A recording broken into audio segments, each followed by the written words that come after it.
let's walk through the heart of this practical, powerful marketing. The kind of marketing that does not depend on big budgets, but it depends on bold thinking. The kind that grows not from noise, but from strategy.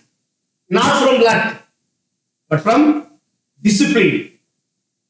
This journey is built for anyone who wants to rise in a crowded marketplace. Anyone who wants to turn small ideas into strong brands.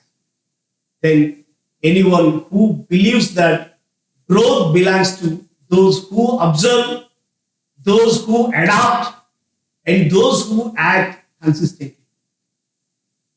In our culture, business is more than a transaction. Business is trust. Business is relationships. It is the daily rhythm of showing up with purpose and passion. That is why these 30 days marketing, it takes you step by step to the real foundations of marketing.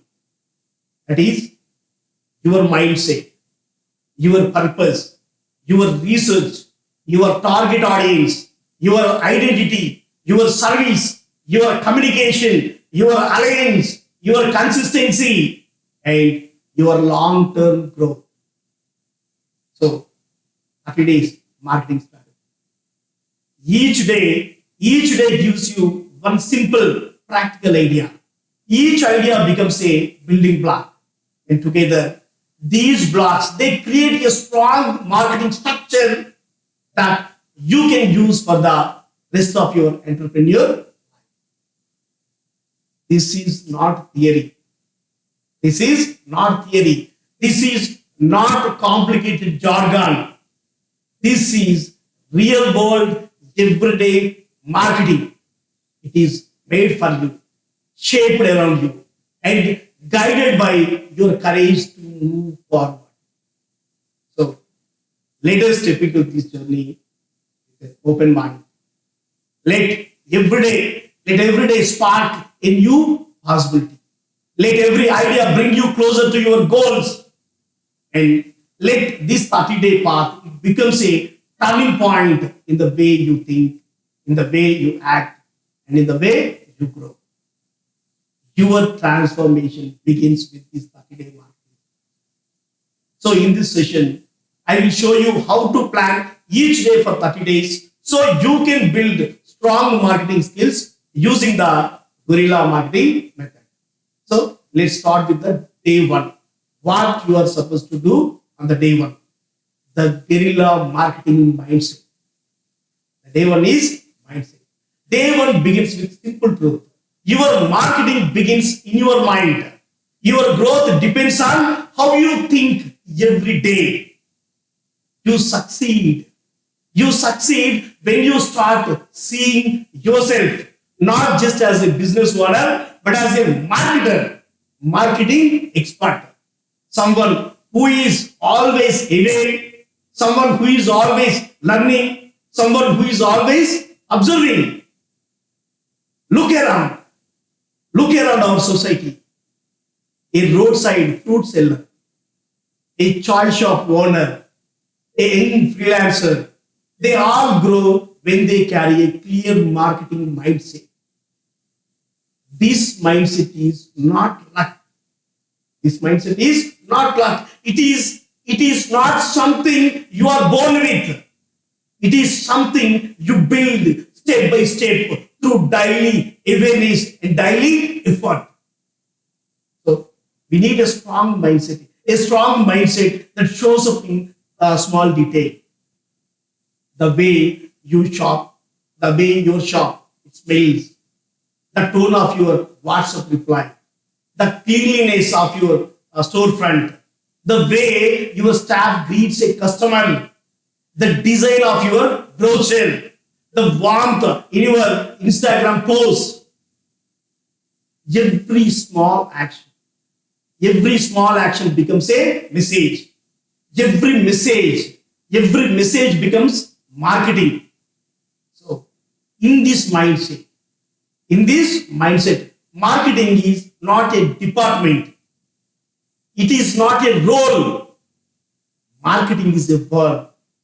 Marketing is movement. Marketing is energy. So when tough times comes, many businesses, they stop communicating. They stop communicating. But the guerrilla marketing, they stay studying. That steadiness becomes your hidden strength.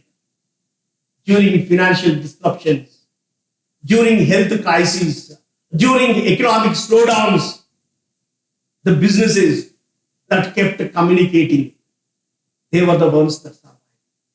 They were the ones that survived, even they grow. Their mindset protected them. So, a strong mindset, it keeps you from becoming comfortable.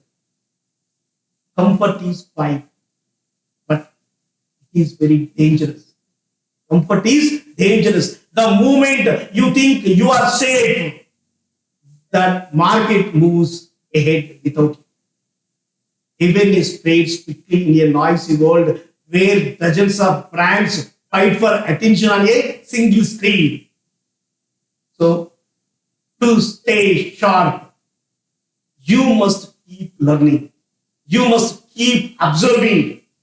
Watch what grabs your attention on good apps. Notice which billboard makes you look twice. Study how small online sellers attract buyers with simple words. Every observation, it becomes a classroom. Every movement, it becomes a lesson. So, a guerrilla mindset, it grows through passion, consistency, and a customer first attitude. It is not a one-time action. It is a rhythm. When you build this rhythm, the next strategies become far more powerful. So, with this mindset, every step becomes meaningful. So, on the day one, you are working on mindset.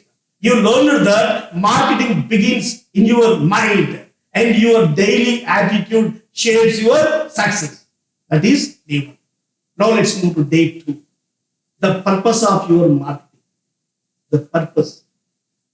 Once you train your mindset on day one, then you move to the next layer, purpose. Because purpose gives you direction. Purpose gives direction to your energy. Purpose tells you why you are doing something. Purpose shapes every message. Purpose shapes every message you send out into this world. So, marketing exists to create action. It exists to move people. It exists to create a response. Without purpose, marketing becomes noise. Without purpose, marketing becomes noise. But with purpose, marketing becomes a bridge. So, in our business culture, many entrepreneurs, they focus on logos, they focus on banners, they focus on advertisements. But they forget to decide the purpose behind them. They decorate without direction. They promote without clarity. Purpose brings focus back to you. Purpose brings focus. It reminds you that every single message, it must lead to a clear statement. It should lead to a visit. It should lead to a call. It should lead to a purchase. It should lead to a registration, subscription, or long-term relationship. Purpose becomes stronger when your goals become specific and believable. A boutique, it may aim for 100 new walk-ins in a month. A coaching center, it may target 50 inquiries. A cloud kitchen, it may aim for 500 repeat orders. They are the goals. When your goals become real, your actions become sharper. Purpose stops you from dreaming vaguely. It also protects you from unrealistic expectations. It pushes you. Your purpose pushes you, but it does not break you. Belief, it plays a big role here. When you believe in your goals, your team, it believes in those goals. Your partners support you. Your customers feel your confidence. That is the power of purpose. Purpose also brings order. It also brings order to a busy day. You deal with calls, you deal with bills, you deal with delays, you deal with deliveries, messages, and emergencies. And it is easy to get lost because purpose pulls you back. It reminds you what matters. It keeps you on the path when distractions rise. Purpose is your guide. Purpose is your compass. Both mindset and purpose aligned, you are now ready to understand the landscape in front of you and you can take the next powerful step. That is, in the second day, you have learned that clear purpose. Clear purpose. It turns your marketing from noise into meaningful action. So after purpose, we move to day 3. On third day, we go with competition and research. On day 3, you step into the real world of your market. Our society. Our society is crowded with ideas. Every product, it has many sellers. Every product has many sellers. Every service has many alternatives. So to grow in this market, you must study this environment deeply. So research becomes your lens. Through this lens, you start seeing hidden patterns. You start understanding what customers actually want. You start noticing how competitors behave. You begin to see where new opportunities are quietly waiting for you. That is the power of research. Research shows you customers' problems. It shows preferences, buying habits, their sense of value.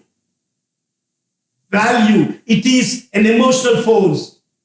A customer may pay more if your solution feels trustworthy, convenient, or it is quick.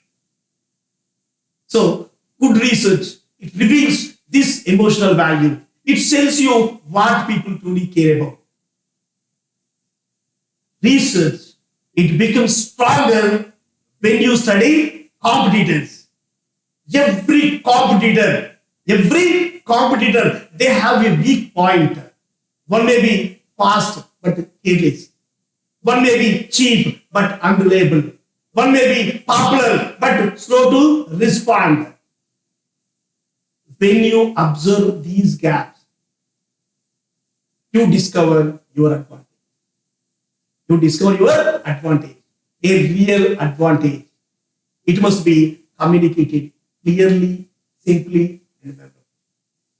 If you cannot explain it in one sentence, the customer will forget it in 1 second. Research, it also helps you spot new habits in our changing markets. Digital payments, instant delivery, AI-driven services, WhatsApp catalogs, social media selling. These trends, they shape today's business.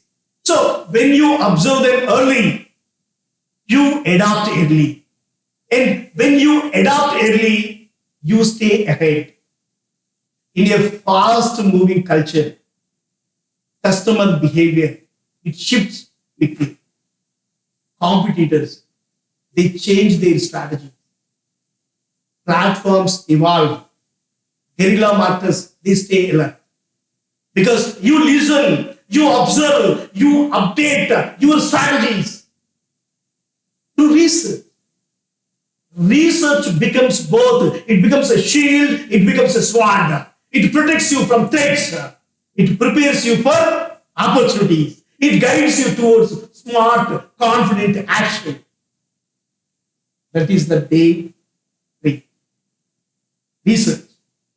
So we learned that research reveals customer needs, competitor gaps, and hidden opportunities on day. Now let us move to day 4. Target market. Target market. So after understanding the environment, we now decide exactly who you want to serve.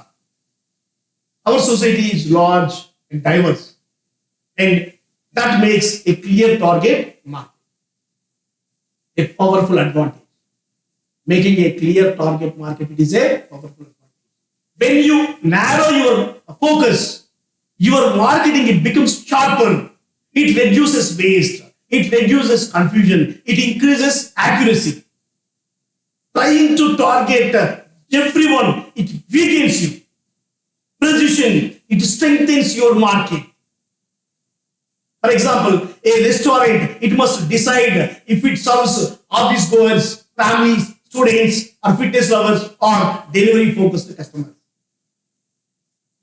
That one decision, it changes everything. It changes the menu, it changes the pricing, it changes the promotions, and it changes the communication. Taking dead end, it means speaking directly to the right person, with the right tone, on the right platform, in the right moment. For example, a coaching center targeting exam aspirants, it must speak their language. A handicraft seller in a waving town, they must highlight culture, story, uniqueness, because precision, it becomes power. Understanding demographics, lifestyles, motivations, habits, they make targeting richer. So in our culture, festive seasons, they influence purchases.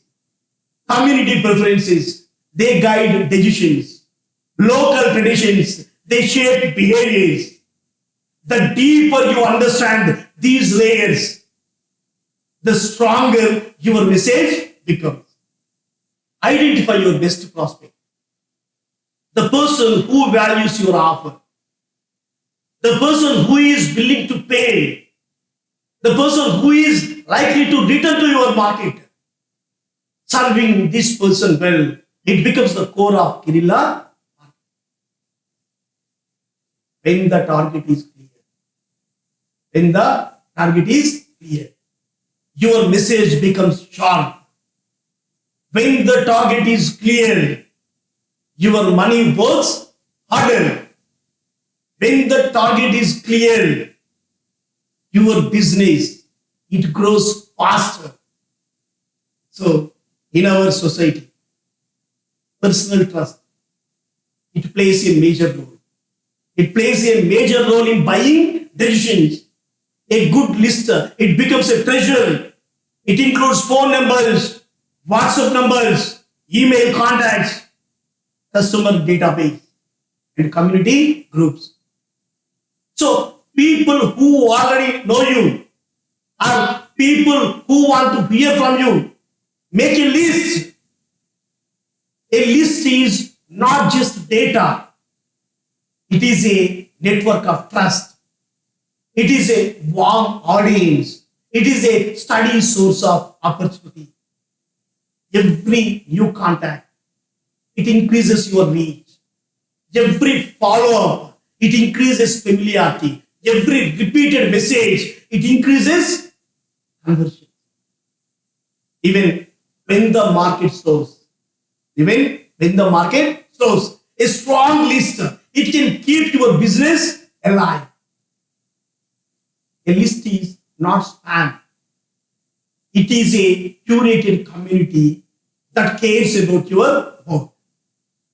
When you nurture this community with value and consistency, it becomes one of the most enduring assets you own. So, on this day 4, target market, you learned that the clearer your target, the stronger and more effective your marketing becomes. Target. That's the day 4. Now let's turn to day 5. Positioning. Day 5 is about positioning. It shapes how your business lives in the customer's mind. Positioning. It is not what you say about your brand. It is what your clients remember about it. It is the place you occupy in the customer's mind. The emotional space. The emotional space your business owns in customer's mind.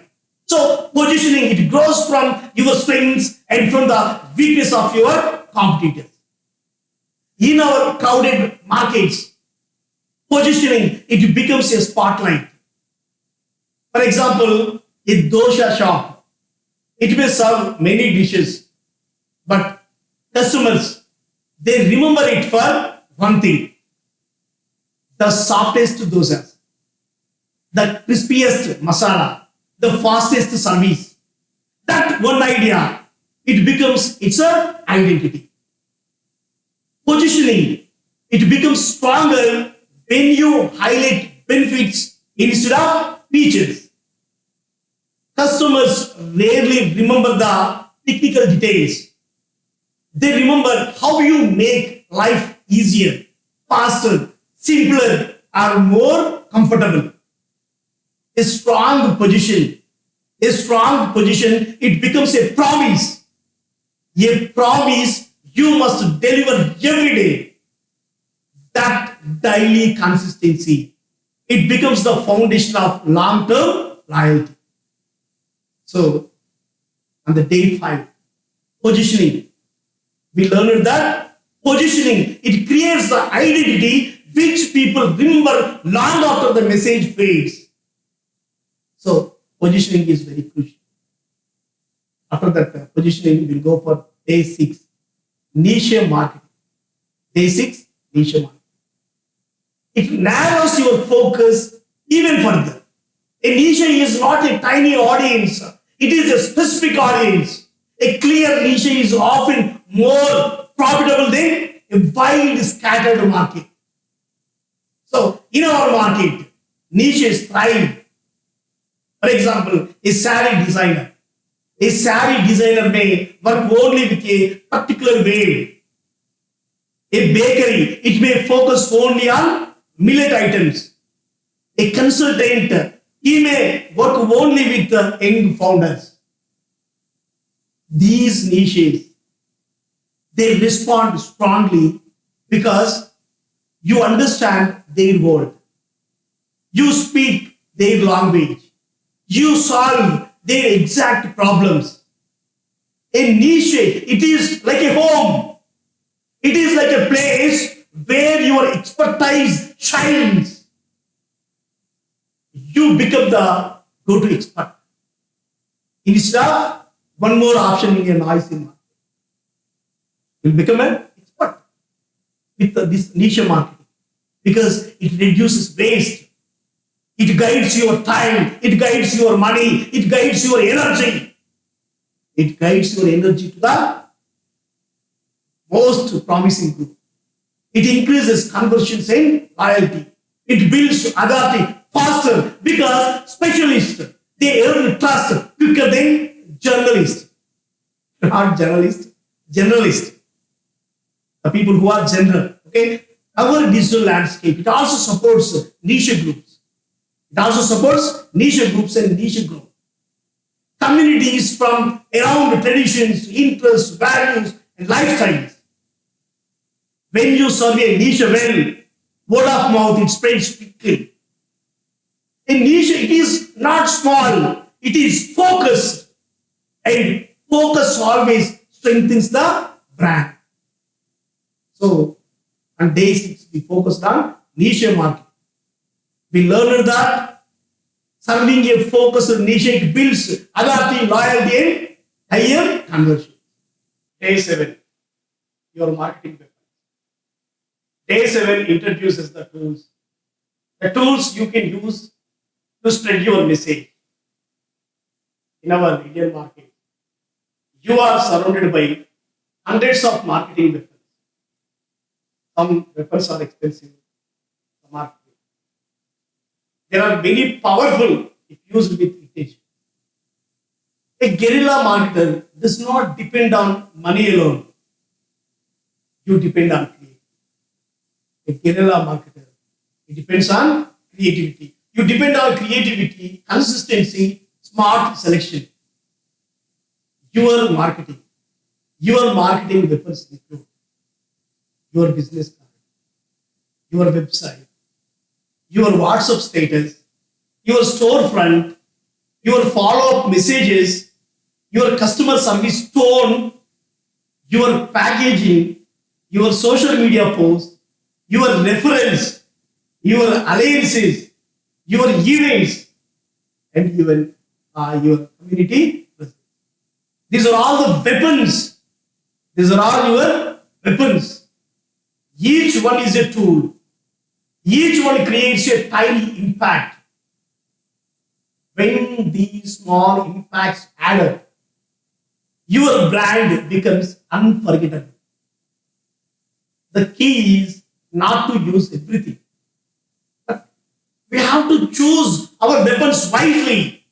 If your audience lives on WhatsApp, so focus on WhatsApp. Your audience trusts on word of mouth. Nurture your reference. If your audience loves visual content, strengthen your social media posts. Your tools, they must match your target. Your target must guide your tools. As you explore these weapons, you discover that many of these weapons, they cost nothing but attention and effort. The more clearly you understand your customer, the more effectively you choose your weapons. A guerrilla marketer, he does not fight with force. You do not fight with force. You fight with the precision. So, on day 7, marketing weapons, we learned that our best marketing tools, they are simple, smart, and selected with purpose. Then we turn to day 8. On 8th day, we learned about identity. Day 8 takes us to deeper into the heart of our brand. Identity. Your identity is not just your logo or not just your name. It is the feeling your customer, he gets you when they think of you. It is the story they tell when they recommend you. It is the impression that stays even after the transaction ends. Your identity, it appears in many places. Your tone of voice, your identity appears. Your colors and your storefront appearance, your email signature, your greeting style, your customer experience, your social media behavior, everything represents your identity. All these signals, they work together to tell the customer who you are. A strong business identity is consistent. Whether a person walks into your shop, calls your phone number, or visits your Facebook page, they should feel the same energy. That consistency, it builds trust. Trust builds familiarity. Familiarity builds long-term loyalty. Think of your identity as your reputation in motion. Living, breathing, and growing with every contact. Your reputation. When your identity is clear, people remember you. When it is unclear, people forget you.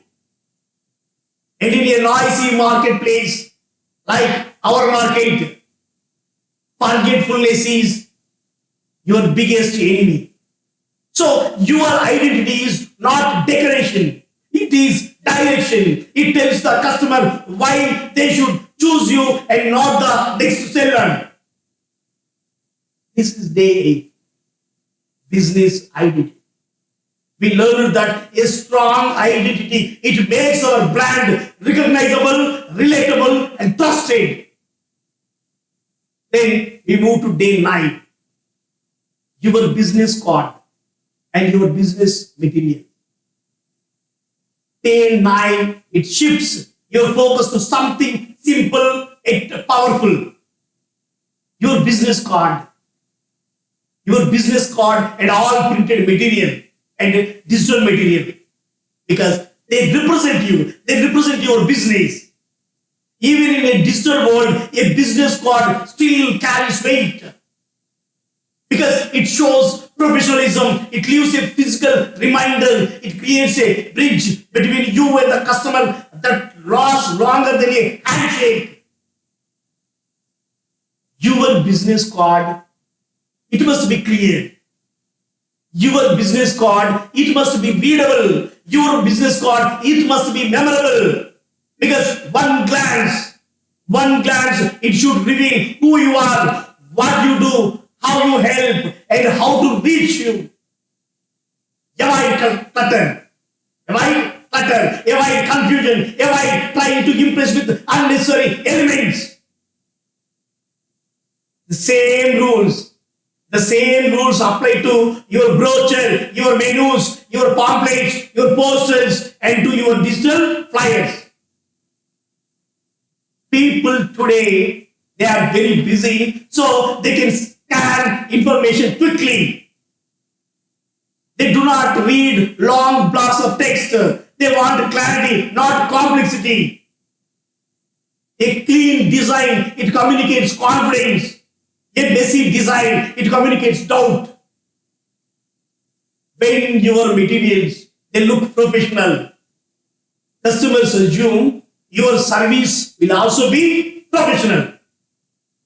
When your materials, they look careless, customers fear your work may also be careless. Your card and your materials, they speak even when you are not present. So let them speak well. That is day 9, business card and materials. We learned that clean, clear materials, they communicate professionalism even when you are not present. So let's move to day 10, 10th day. That is follow. And today is for follow.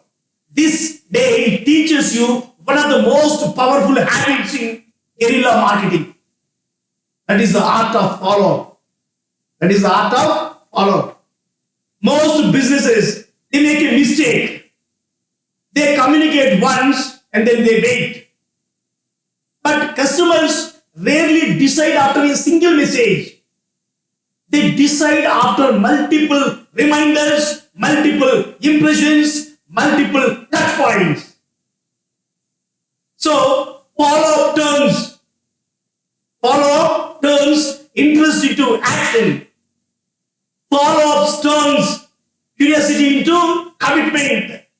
Follow-up turns one-time customer into lifelong supporter. A gentle WhatsApp reminder. A quick email, a friendly phone call, a simple hope you are doing well text message.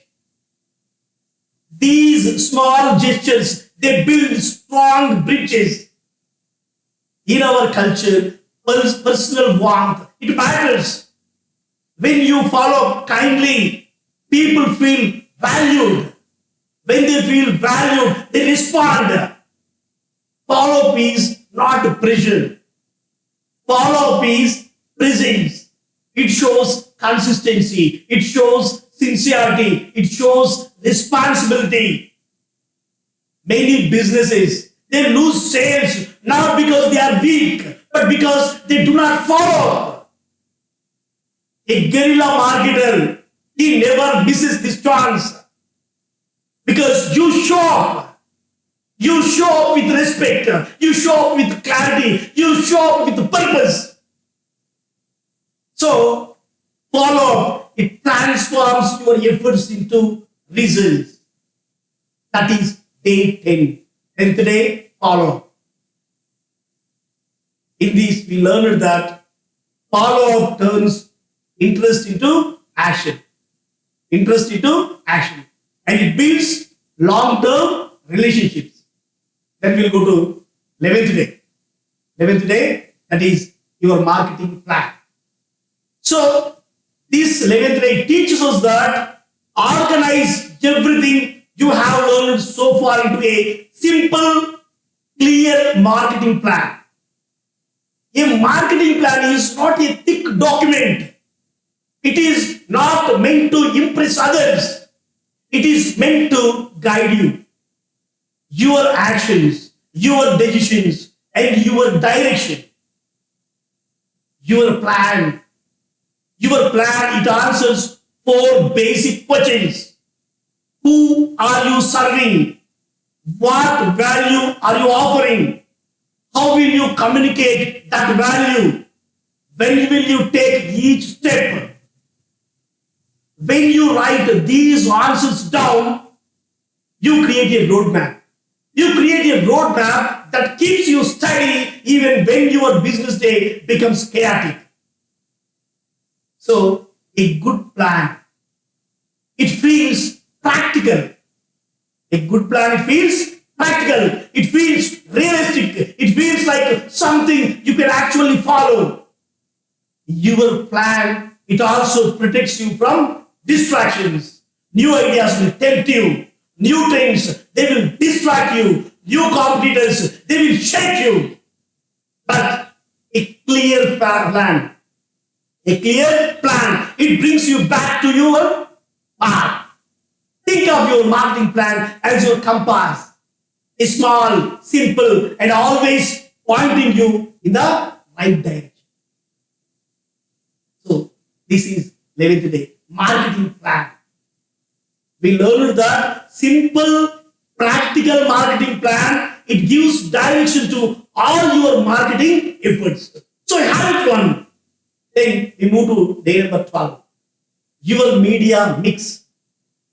Day 12, it helps you decide where your message should appear. There are many places. Where customers spend their time. WhatsApp, Instagram, Facebook, Google, YouTube, and events, community groups, referral circles, outdoor ads, and even simple banners in your neighborhood. But you don't need to be everywhere. You only need to be where your customers are. This is your media mix. The combination of platforms you choose to spread your message. A smart media mix, it feels natural to your audience. If your buyers, they scroll Instagram every evening, so shop there. Make a reel, shop there. If they respond well to WhatsApp updates, focus on WhatsApp updates. If your market trusts local networks, invest in your community presence. Your goal is not noise. Your goal is connection, communication. Choose 3 to 5 media channels and use them consistently. Because consistency, it builds recognition. Recognition builds trust. Trust builds business. Your media mix, it becomes your communication engine. Because always running, always reaching the right people. So on day 12, media mix, we learned that choosing the right platforms, it helps us to reach the right people at the right time. That is day 12. So let's turn to day 13. Benefits and competitive advantage. Day 13, it sharpens the message. It sharpens the message you give to your customers. Most businesses, they talk about features, but customers, they care about benefits. They care about benefits, how your product or how your service improves their lives. A feature is not what your product has. A benefit is what your customer gains. For example, a fast service. It is a feature. It becomes you save time. You save time. A high quality material. This feature, it becomes you use it longer without worry. Then a 24/7 customer support. This feature, it becomes you feel secure and supported anytime. When you speak in benefits, customers listen. They imagine the improvement in their own life. They feel the value personally. So next comes your competitive advantage. The one thing that makes you stand out. Competitive advantage. It could be your speed.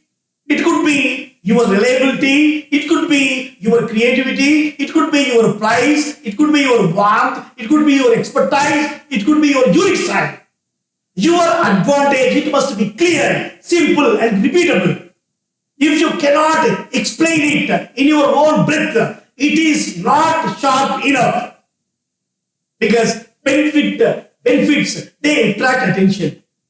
Competitive advantage earns preference. Together, they create a message that customers remember and they repeat it. So, on day 13, benefits and advantage. We learned that benefits and advantage. Customers respond to benefits and they remember what makes you stand out. That's the 13. Now let's move to day number 14. On 14th day, your marketing budget. This day brings a practical lesson. Your marketing needs investment. Not necessarily big investment, but intentional investment, whatever it is. Okay, a guerrilla marketer, he uses resources smartly. You don't waste money. You don't spend without purpose. You don't chase shiny ideas. Your budget includes money, time, energy, creativity. For many small businesses, time and creativity, they are more valuable than money. A well-crafted WhatsApp message, a friendly follow-up call, or a consistent Instagram presence, they can outperform expensive ads when done with proper care. Your marketing budget, it should match your goals. If you want high visibility, if you want slow, steady growth, invest moderately but consistently. The danger is not overspending. The real danger is not spending at all. Marketing is not a cost. It is a growth engine. Marketing is the growth engine. When you invest wisely, it pays you back. It pays you back in awareness, leads, and loyal customers. So, on day 14th, budget. Plan your budget. We learned that marketing is an investment, and even smart spending, it creates growth. So then move to day number 15. Your marketing calendar. It teaches us that turn your plan into a timeline, a marketing calendar. A calendar, it tells you what to do, when to do, and how often to repeat it. It brings discipline. It brings rhythm. It makes your marketing predictable instead of random. Your calendar, it may include weekly social media posts, monthly customer follow-ups, seasonal offers, festival campaigns, quarterly updates, regular content creation, reference, and others. When you follow a calendar, when you follow a calendar, your marketing becomes consistent. And consistency is the heartbeat of guerrilla marketing. Many businesses, they fail not because they lack ideas, but because they lack that rhythm. They lack that rhythm. A calendar, it solves that problem. It turns intention into action. It turns planning into progress. It turns small steps into long-term growth. So, on day 15, preparing marketing calendar. We learned that a steady marketing calendar, it turns good ideas into real progress. That is day 15. Now let's move to day 16. Copywriting, your words as weapons. Day 16, it tells us that your words carry power. Your words carry power. Copywriting is not about fancy language. It is not about fancy language, or it is not about complicated sentences.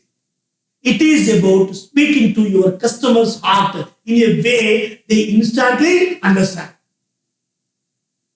Good copy, it answers 3 questions quickly.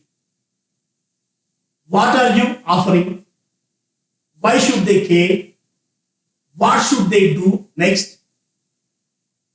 Your words, they must be simple, warm, and clear. Long paragraphs, they push people away. Confusing language creates hesitation. But short, direct, helpful words, they pull customers closer. So, copywriting, it appears everywhere. Your WhatsApp messages. Copywriting appears in your WhatsApp messages. It appears in your flyers. It appears in your social media captions. It appears in your website. It appears in your brochures. It appears in your advertisements. Your goal is not to impress. Your goal is to express. Use real language. Use customers' language. Use emotional language when needed. When your words move people, your marketing becomes alive. So, on day 16, copywriting, we learned that simple, clear words, they can move your customer better than complex language. So, focus on writing. Then we move to day 17. Day 17. Customer relations. So, it focuses on the foundation of every successful business. Your relationship with your customers. A guerrilla marketer treats every customer like a long-term partner. You are not looking for a one-time sale. You are trying to build a bond. So, you are building a bond. Great customer relations. They require 3 qualities. A, consistency and communication. Care means you listen, you understand their needs, you respect their time.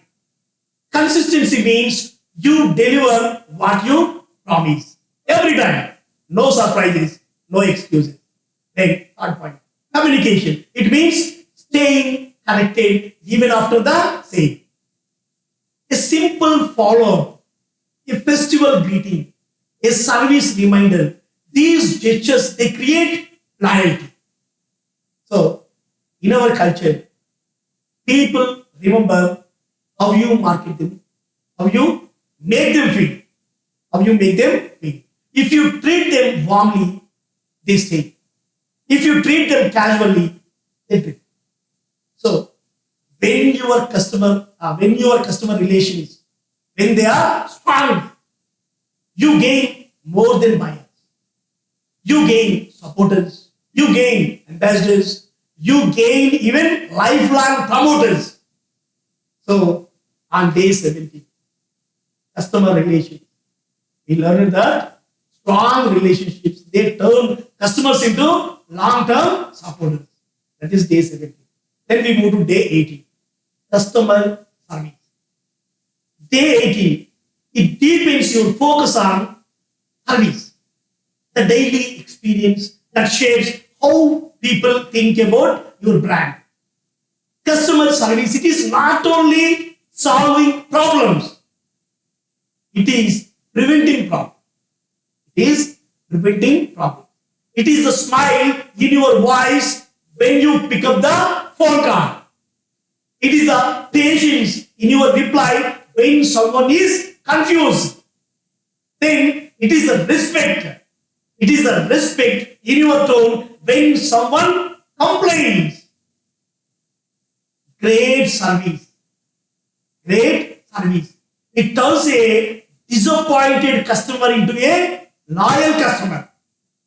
Poor service. It turns a loyal customer into a lost one. Most business, they talk about service, but few commit to it every day.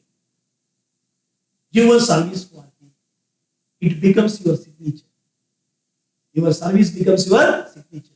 It sets you apart when products look the same, prices look the same, and competitors look the same.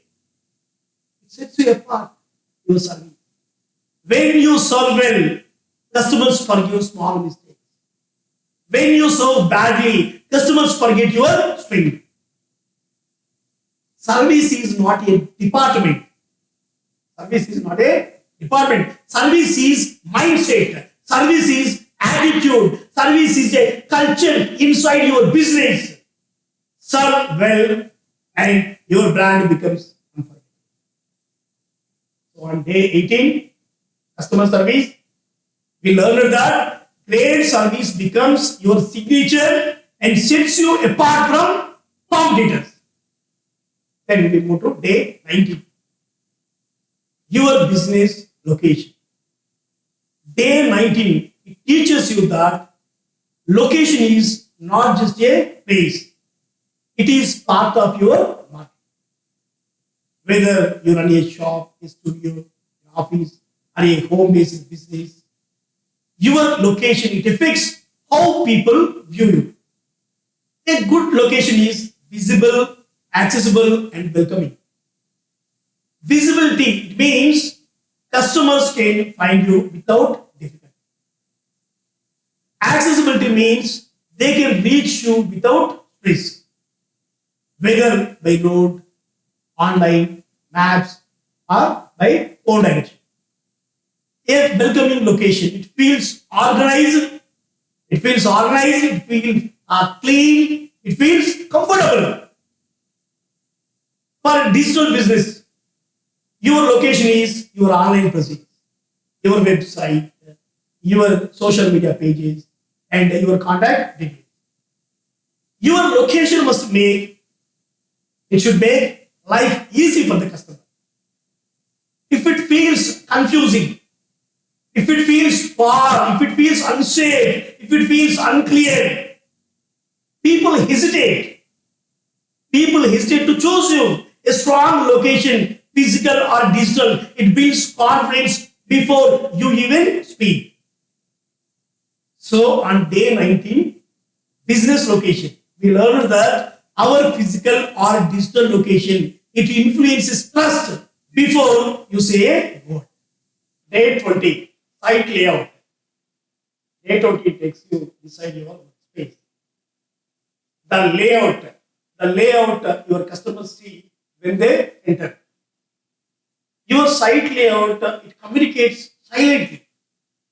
The moment someone steps in, they form an opinion about you. A good layout, it is simple, neat, and intentional.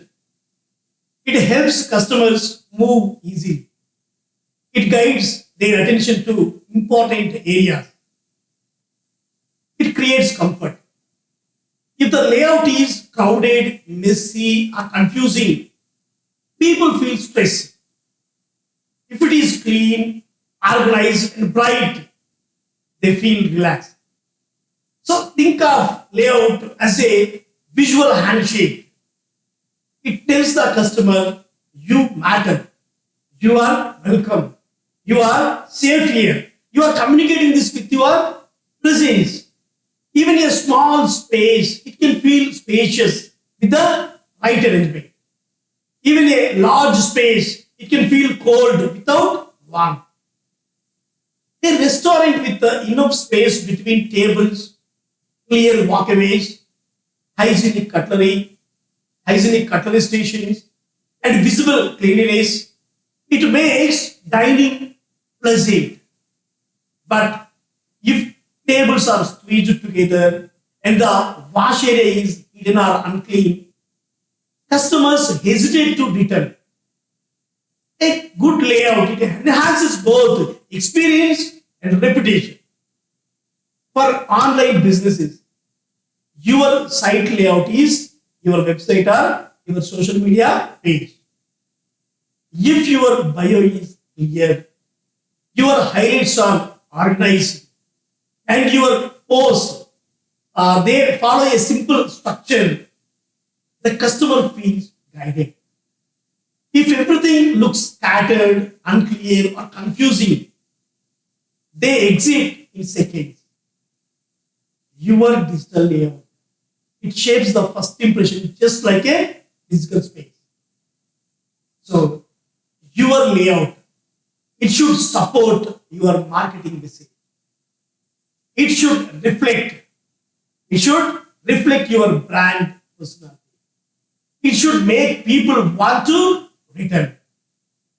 So, on day 20, site layout, we have learned that a clean, welcoming layout, it creates comfort and it strengthens the first impression. So, let's move to day 21. Day 21, your signage. It is silent but powerful marketing. Day 21, it focuses on signage. One of the most underrated marketing tools. Your signboard, your display board, your digital banner, and even your nameplate. All of them, they speak long before you say a word. So, a good sign, it is clear, readable, and memorable. It tells people who you are and what you do instantly. So, your signage, it must work even when you are not present. When someone passes by your shop, they scrolls past your page, or they see your stall at an event, your signage becomes your silent salesperson. Strong signage. Strong signage. It uses simple words, bold design, right colors, right writing, and the right size. A confusing sign, it pushes people away. A clean sign, it draws them in without any effort. So, your signage reflects your confidence. It shows that you care about how you present yourself. And when you look professional, people assume your service also be professional. Your signboard is not decoration. Your signboard is communication. So on day 21, signage, you learned that clear signage is silent marketing that works for your company. So let's move to day 22. Your reputation. Day 22 reminds us that your reputation is your true wealth. Your reputation is your true wealth. It is earned slowly through consistent behavior and strengthened every time you fulfill a promise. Reputation is built when you deliver on time, when you keep your word, when you treat your customers with respect, when you handle problems responsibly, and when you maintain quality without compromise. So, in our market culture, reputation spreads through conversation. People talk, people share their experiences, people recommend what they trust. A strong reputation makes you the first choice, even when competition is fierce. A weak reputation, it makes people hesitate even when your product is good. So, reputation is built daily. Reputation is built daily. Every interaction, it adds to it or subtracts it from it. Every small act, it shapes how people speak about you. When your reputation shines, customers come willingly. They come confidently. They come repeatedly. A good reputation is not an asset. It is a magnet. So, on day 22, reputation, we learned that your reputation is your real wealth. It built slowly through consistent action. Then we move to day 23. Your image, what people feel about you, your image. Day 23 goes deeper into something more emotional. That is your image. Your image is not just how you look, it is how you make people feel. It is the emotional impression your brand carries in the minds of your customers. Your image, it comes from your brand image, it comes from your attitude, your communication style, your customer care, your consistency, your visual identity, and your behavior during both good times and tough times. Customers may forget your price, but customers, they never forget your service. Customers may forget your products, but they rarely forget how you treated them. Your image, it becomes your emotional signature. It is the reason people choose you over another business that offers the same thing. A strong image, it creates familiarity. Familiarity creates comfort. Comfort creates loyalty. So, your image is the emotional doorway to your brand. And every day you decide how the doorway looks and how does the doorway feel. So, on day 23, image, we learned that your image is the feeling people carry about you long after contact ends. So then we move to day number 24. Your pricing strategy. Day 24, pricing strategy. It focuses on something every entrepreneur thinks about. That is pricing. Pricing is not just numbers. Pricing is perception. Your price tells the customer what to expect from your product or what to expect from your service. A price too low, it may signal low quality. A price too high, it may create hesitation. A balanced price, it communicates value. A guerrilla marketer, he chooses pricing with intention. You consider your cost, your competitors, your market expectations, and most importantly, the value you deliver. Your goal is not to be the cheapest. Your goal is to be worth your price. Customers do not always want the lowest price. They want the fairest price. Fairest price, one that matches the benefit they feel. So, when your pricing is clear, honest, and value driven, customers buy it. Customers buy it with comfort, not with doubt. So, pricing should support your brand, not weaken your brand. So, on day number 24, pricing, we learned that pricing is perception and fair value creates confident buyers. That's a day 24. Let's turn to day 25. Your convenience, making life easy for the customers. So this day 25, it teaches us a simple truth. Customers choose the business that makes life easiest. Convenience is a powerful marketing weapon. It removes friction. It removes stress. It removes hesitation.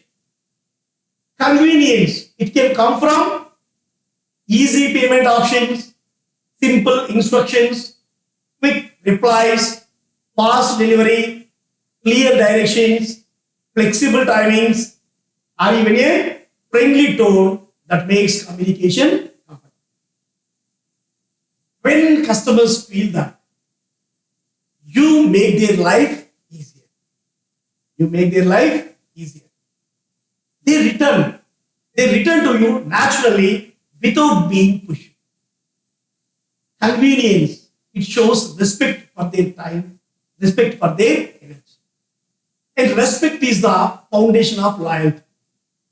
A convenient business, it becomes a preferred business. People may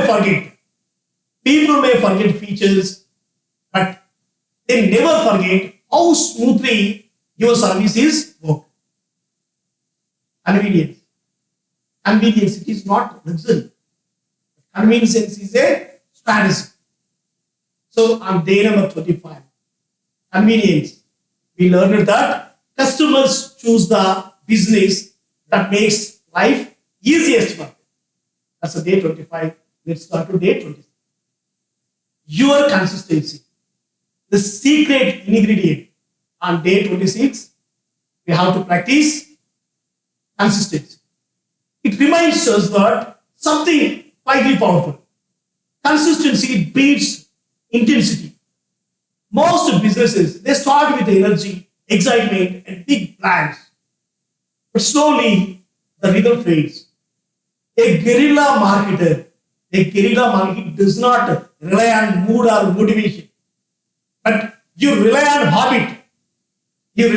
habit. Consistency means showing up regularly, posting regularly, following it up regularly, delivering regularly, serving regularly. Consistency, it builds trust because customers know what to expect from you. It creates familiarity. That familiarity creates comfort. It is not the loudest business that wins. It is the most consistent one. Even small actions repeated daily, they build a strong brand presence. Your message becomes clearer. Your audience becomes closer. Your impact, it becomes deeper. So consistency is your quite superpower. So on day 26, consistency. We learned that consistency creates trust and turns small steps into major. Then we turn to day number 27. Agreements. Clarity builds confidence. On day number 27, it teaches us that the value of clear agreements, written or verbal. Agreements, they protect both you and your customer. A good argument, it explains what you will provide, when you will deliver, what the customer can expect, what the price it includes, and how changes will be handled. So when expectations are clear, then misunderstandings, they disappear.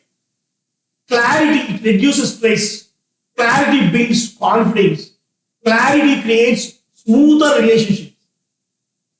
Many business, they lose clients not because of product issues, but because of expectations.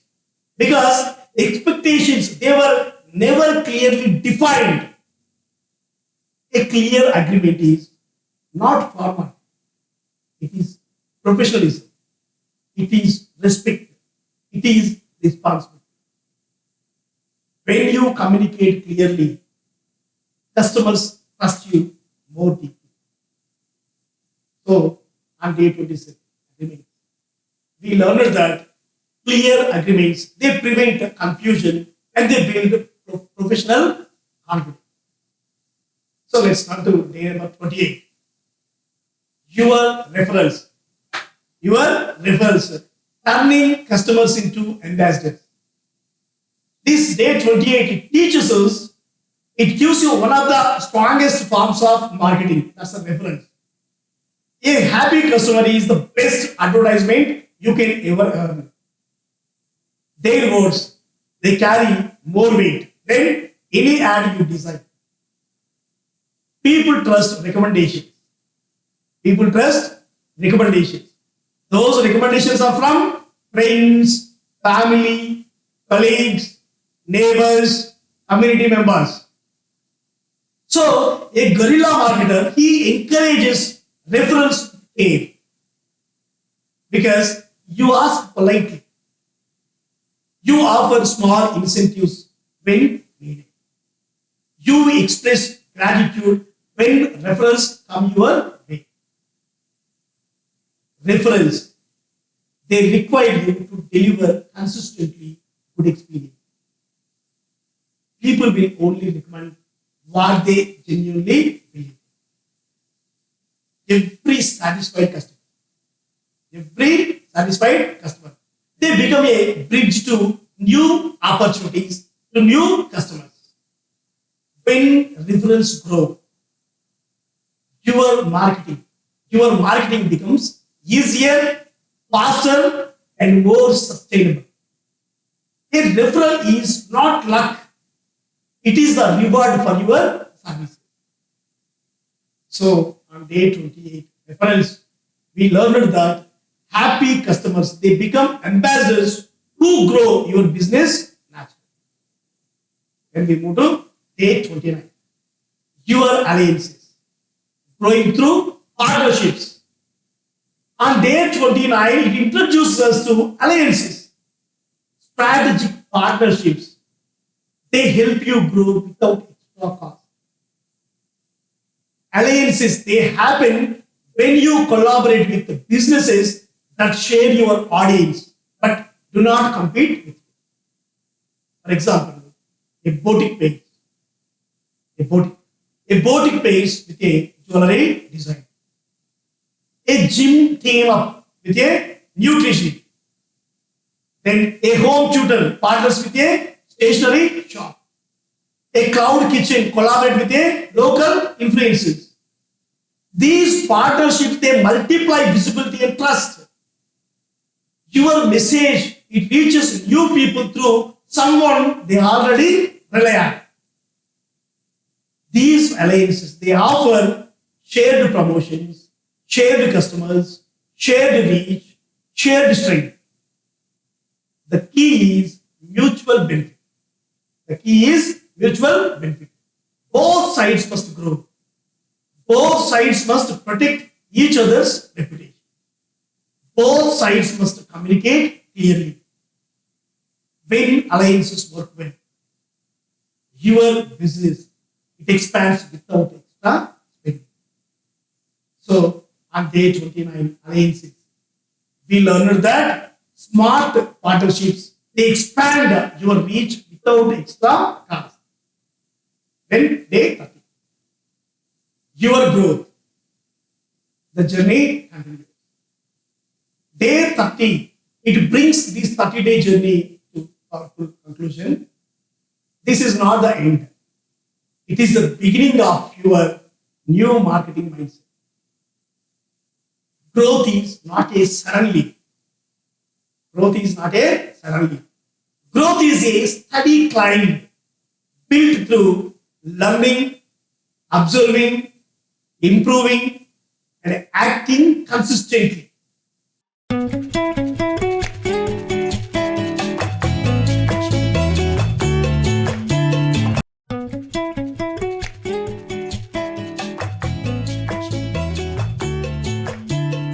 Greetings everyone. In today's world, we see a strange and painful contradiction. Companies, they earn record profits, but yet millions of capable people, they struggle to find stable work. This contradiction is not new. For more than 3 decades, every major recession, it has been followed by a jobless recovery, where the economy grows, but jobs, they do not grow at the same speed. Even after the Great Recession, the same story continues. Employers, they complain that vacancies are open for months, yet job seekers say they are sending dozens of applications, but there is no response.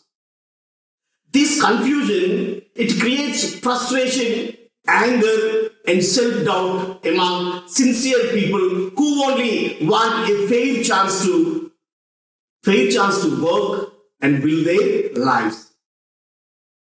When we look deeper, the problem becomes clearer. Companies today, they expect something impossible. They want an applicant who can fit the job perfectly on the first day, without training, without transition time, and often with experience. Often with experience doing the exact same job somewhere else. In simple words, to get a job, you must already be doing the job. This catch-22, it crushes the hopes of many people, especially young graduates, mid-career professionals, and older workers who carry years of experience. Many of them, they are perfectly capable, yet their applications, they are rejected. Their applications are rejected by automated systems that filter by keywords, job titles, or unrealistic criteria. A small mismatch in words, it can shut the doors on a capable person. The struggle becomes even sharper when we step into the actual numbers after the recession. Businesses, they became more productive during the slowdown. Productivity, it rose by almost 7% from 2008 to 2012. Then from 2014 to 2025. This means employers, they learned to do more with fewer people. At the same time, the country's population, it kept growing, adding millions of new job seekers. When we combine these factors, higher productivity, slow economic growth, and a rising population, the expected unemployment rate, it should have touched maximum percent. But the official numbers, they are lower only because many people quietly stopped looking, tired of searching, and therefore they were no longer counted. Behind every statistic, there is a story of discouragement.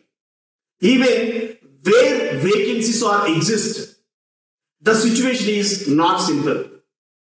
A job vacancy is not like a broken spare part that must be replaced immediately. Unlike a machine that stops without a missing part, most businesses, they continue running even when positions stay empty. Work is distributed to others. Projects get delayed or tasks are quietly postponed. Managers feel the pressure, employees feel the burnout, but the organization, it still moves forward. Because the cost of not hiring, it is invisible. Many companies take their time hoping for the perfect candidate rather than the right candidate. They stretch the search. they reduce their own recruitment efforts and they allow vacancies to remain open for months. This slow hiring culture, it is not caused by a lack of talent. It is caused by an excess of choice and reluctance to invest in people. And this excess of choice, it creates another reality. Competition. Competition becomes relative. When many qualified people apply for the same role, employers, they select the most overqualified or the most polished rather than the person who simply fits the job. College graduates, they take jobs meant for high school graduates. Experienced professionals, they take jobs below their level. And the chain reaction, it pushes sincere job seekers out of the race, even when they are fully capable. This creates a society where talent is wasted not because it is absent, but because the selection game, it has become unfair. It has become unfair. Over the years, this pressure, it has pushed candidates into chasing more degrees, more certificates, and more credentials, even when those extra qualifications are not needed for the job. Because it becomes an arms race. It becomes an arms race where everyone keeps studying more only to stay in the same place. On the employer side, many quietly avoid candidates who are unemployed, who are older, who are assuming that unemployment signals weakness, even when it is simply reflects economic hardship. These biases close the doors on capable human beings who deserve dignity and opportunity. In this environment, many employers, they claim that there is a skill gap. There is a skills gap, that people are not training enough, not knowledgeable enough, or not ready for work. But when we examine the evidence, these claims, they do not hold up. Many of the hardest to fill the jobs are actually low skill or semi-skilled roles. In many industries, in many companies, employees, they are simply unwilling to offer wages that match market reality.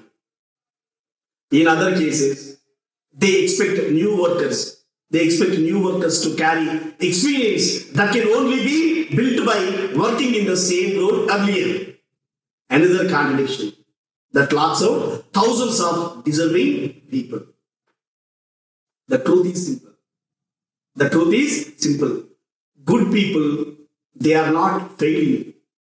The system is failing them. The problem is not a shortage of skilled workers. It is a shortage of realistic expectations, supportive training, patient hiring, and human understanding. And until we recognize this truth, both workers and employers, they will continue to suffer. Employers, they will say they cannot find talent. And job seekers, they will say they cannot find opportunity even when both are standing right in front of each other. That is the saddest part. So, as we begin this journey,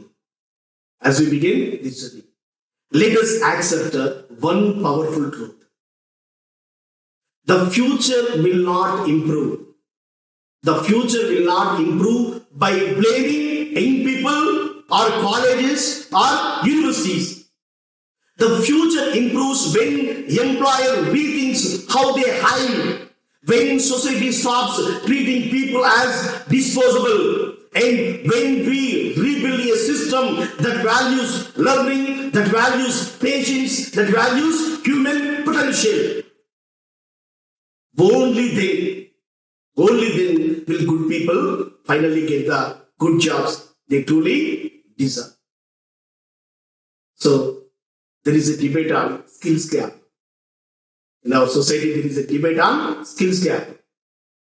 If we go deeper into the skills gap debate, a powerful pattern begins to appear.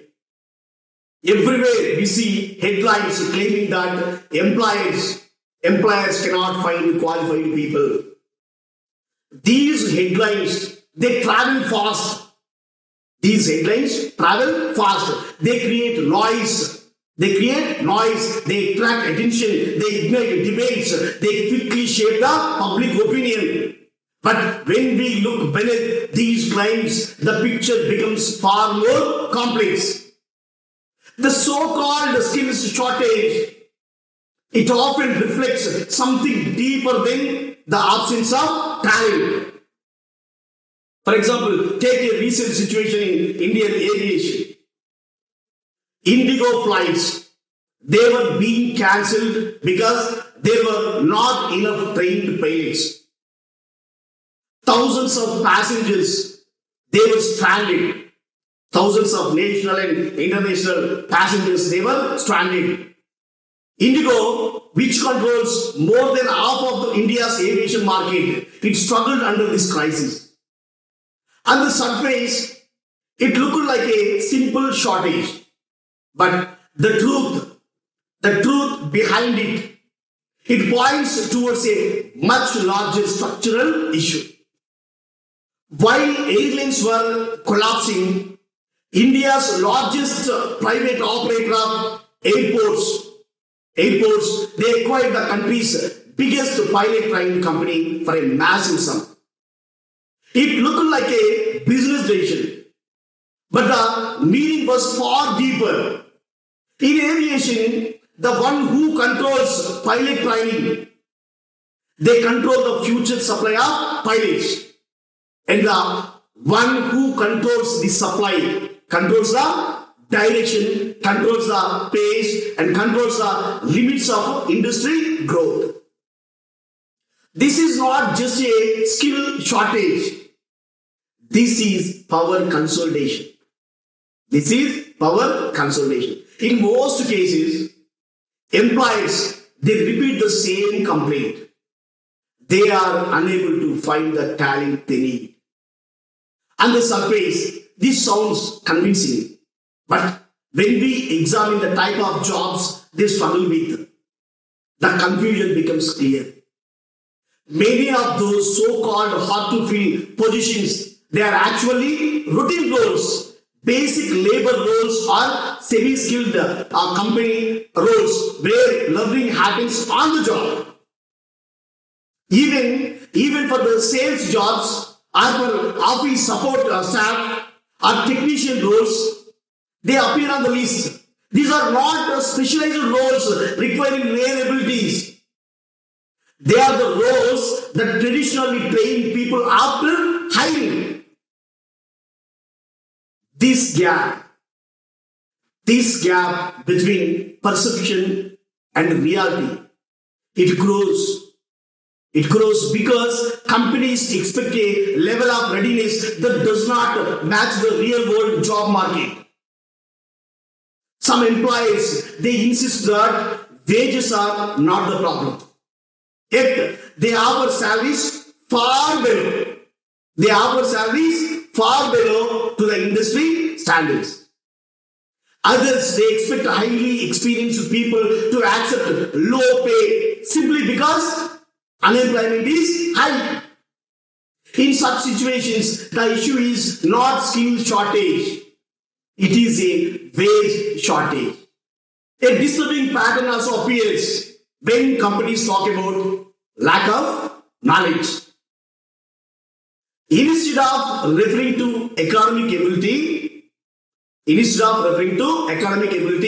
they often mean lack of prior experience in the exact task. That makes the gap even tighter. When experience becomes the main requirement for every job, fresh graduates, fresh graduates and career changes, they get pushed aside. Another reality is mobility. Another reality is mobility. Many families, especially in countries like India, they are deeply rooted in their communities. Relocating for every job opportunity, it becomes risky. It becomes risky when jobs themselves have become temporary or jobs have become unstable. Many employees, they fear moving their entire family for a job that may not last a year at least. This hesitation, it is not a lack of commitment. It is a practical survival choice. When we bring all these realities together, the idea of a national skill gap, it loses its strength. The real issue, it lies in employers' expectations. It lies in low wages. It lies in lack of training and the instability of modern work lies. And the belief that perfect candidate must appear instantly. This is the reason. This belief has shaped a narrative that blames individuals instead of examining the deeper structural issues within the job market. In a growing economy, jobs change fast. Technology shifts overnight. Industries expand and collapse within a decade. In such a world, expecting candidates to always match changing demands, it is unrealistic. A healthier approach for employers is to strengthen training system, provide practical learning paths, and share responsibility for building the workforce of the future. So, we have to check workforce facts and workforce myths. The conversation, it often shifts from employers to workers. And this shift comes with harsh judgments. Many public discussions, they portray job seekers as poorly prepared, or they are lacking basic skills, or they criticize they are uninterested in learning. But the fact is a different story. When employers describe weaknesses in a new entrant, they rarely talk about economic failure. They talk about punctuality. They talk about responsibility. They talk about communication. They talk about confidence. They talk about teamwork. They talk about discipline. These qualities are shaped not just by schools or colleges, but by homes, communities, and early work experience. They reflect the realities of young people. Growing up in uncertain economic times. Economic skills and the whole economic skills, they have not collapsed. In fact, across many countries, including India, economics, the students' performance, it has improved over the last few decades.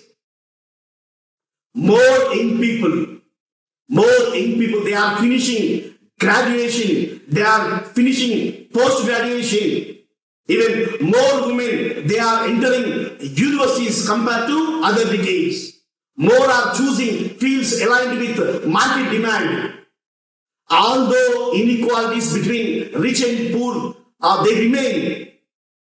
The overall ability level of the young generation Z population is stronger than in the past. But unfortunately, all is not well here. All is not well. There are many students who borrow money or they spend years studying and still they do not complete their degrees due to financial stress, family responsibilities, or lack of support. Some are discontinued students. Despite this, the number of graduates, it has grown significantly. What has not grown is the stability of the job market they enter. There is also a belief that students choose the wrong course. Students choose the wrong courses. But data across decades, it shows that students increasingly they are choosing engineering courses, MBA courses, healthcare courses, or science courses. These are the fields that mirror economic demand. Fields like engineering, it has grown explosively in India. The problem is not that students are choosing the wrong subjects. The problem is that job demand changes faster than education system can adapt. In these fast-moving companies or industries like information technology, the skill cycles, they are extremely short. A tool or a language in a high demand today, it may become outdated tomorrow. No education system can match this speed. Expecting perfect alignment is unrealistic. Instead, industries need to participate actively in training. They need to participate in apprenticeship, or they need to participate in on-the-job development. The future often gets painted as a battlefield when only highly specialized, mathematically gifted, technologically advanced workers, they will only survive.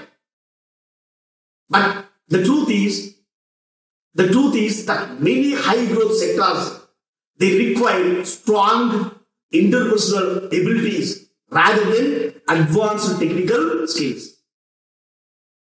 Jobs in service, jobs in healthcare, jobs in logistics, retail, hospitality and care work, these sectors that are exploding in India, they depend on empathy. They depend on communication. They depend on coordination. They depend on flexibility. These are human skills, not purely academic ones. Therefore, what we can see is not a failure of people.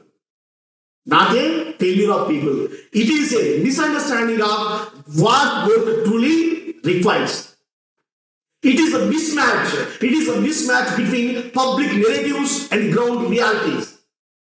It is the widening gap between employers' expectations and the practical lives of workers. Society benefits when we stop blaming job seekers.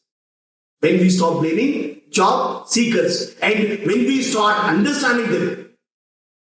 And young people today, they navigate an unpredictable world. This generation, they are traveling with unpredictable world. They study hard. They upgrade their skills. They chase opportunities. They still face obstacles created by systems, not by personal weakness. The path forward, it needs compassion. It needs investment. It needs training. It needs a renewed sense of partnership between employers and workers. When we recognize that, people are willing to learn, people are willing to work, people are willing to contribute. The conversation moves from blame to positive. Something is wrong with the hiring process. As we move deeper into this journey, one truth it becomes impossible to ignore. The hiring process. The hiring process itself has become a barrier. It is not the people who are broken. It is the system. It is the system through which they are judged. For many sincere job seekers, the hiring process, it feels like a maze. It feels like a maze where every turn it leads to another closed door. The first obstacle, it comes even before a human being sees the application. Most companies today, they use automated systems to filter the candidates. These systems, They read resumes. They read resumes like machines, not like humans. They search for perfect keywords. They search for exact job titles. They search for rigid formats. A person with genuine ability may be rejected simply because they used a different word or because their previous company used a different title for a similar role. Human talent. It gets filtered out by technical settings, not by real evaluation. This over-reliance on technology, it makes the process feel cold and mechanical. It removes human judgment. With it, the understanding that people grow, the understanding that people adapt, the understanding people learn, and they bring unique strengths to job, it will be missing.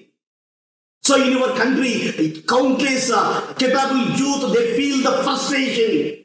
A job posting may receive thousands of applications. Yet only those who fit a precise digital template, they move forward. The rest are, they lost in the silence. That is the filtering, resume filtering, first obstacle. Second obstacle is employers' expectations. Hiring has become a checklist exercise where companies hope to find a candidate who matches every single requirement perfectly. They no longer want potential. They want perfection. They no longer want someone who can grow into the role. They want someone who already has every skill, every certificate, and every experience, no matter how unrealistic the standard is. This mindset, it creates a strange situation. Even when a company needs help urgently, they hesitate to hire. They wait for a candidate who may not even exist. They complain about a talent shortage while turning away highly capable people who could succeed with a little support.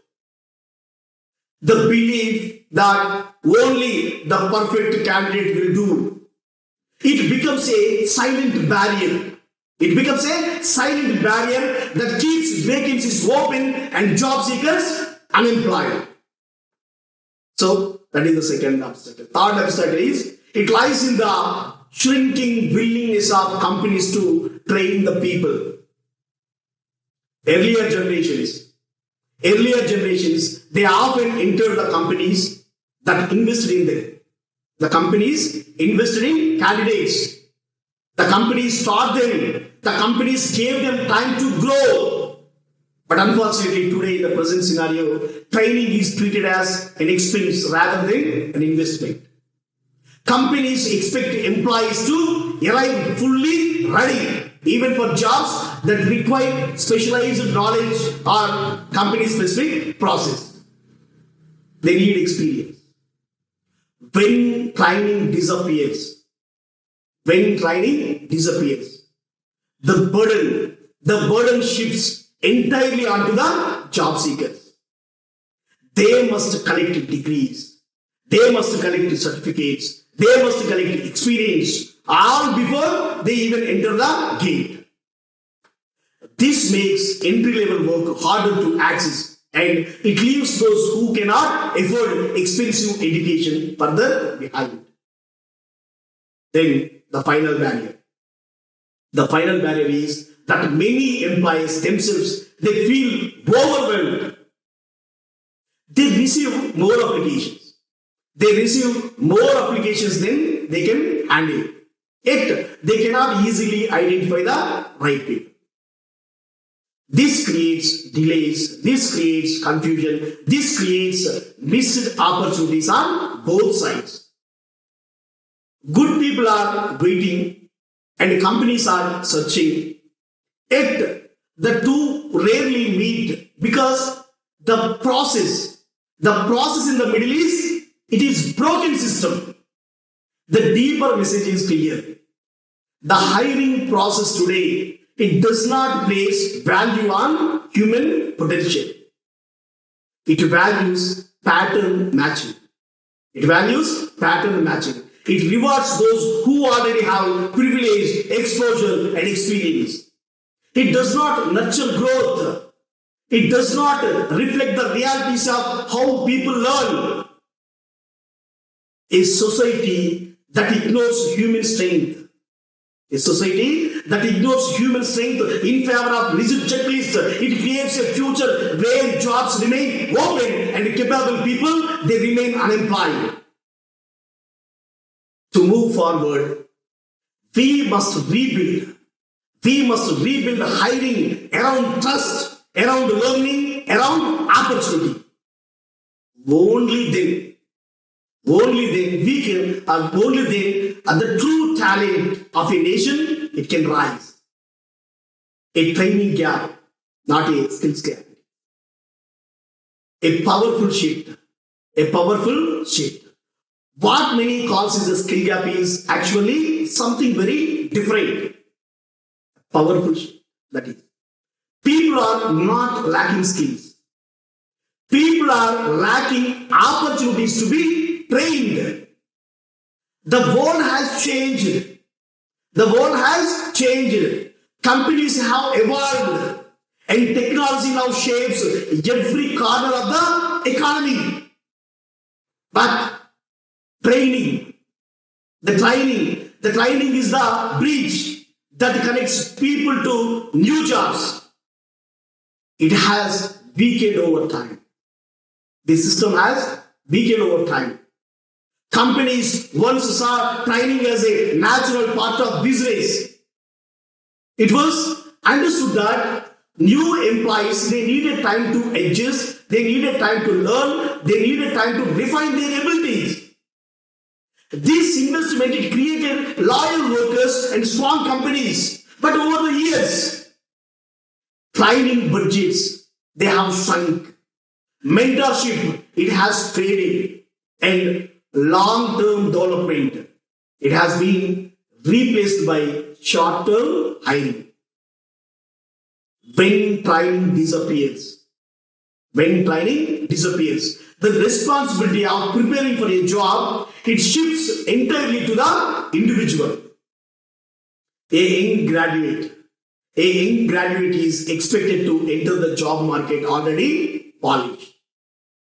A mid-career professional is expected to upskill alone, often with no guidance.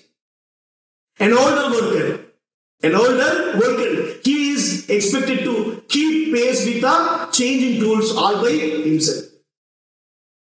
These expectations, they create pressure, they create anxiety, they create exclusion.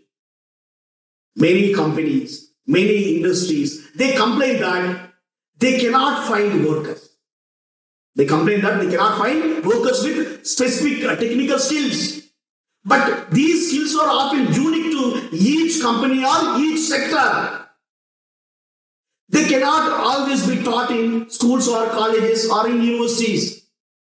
They must be learned on the job.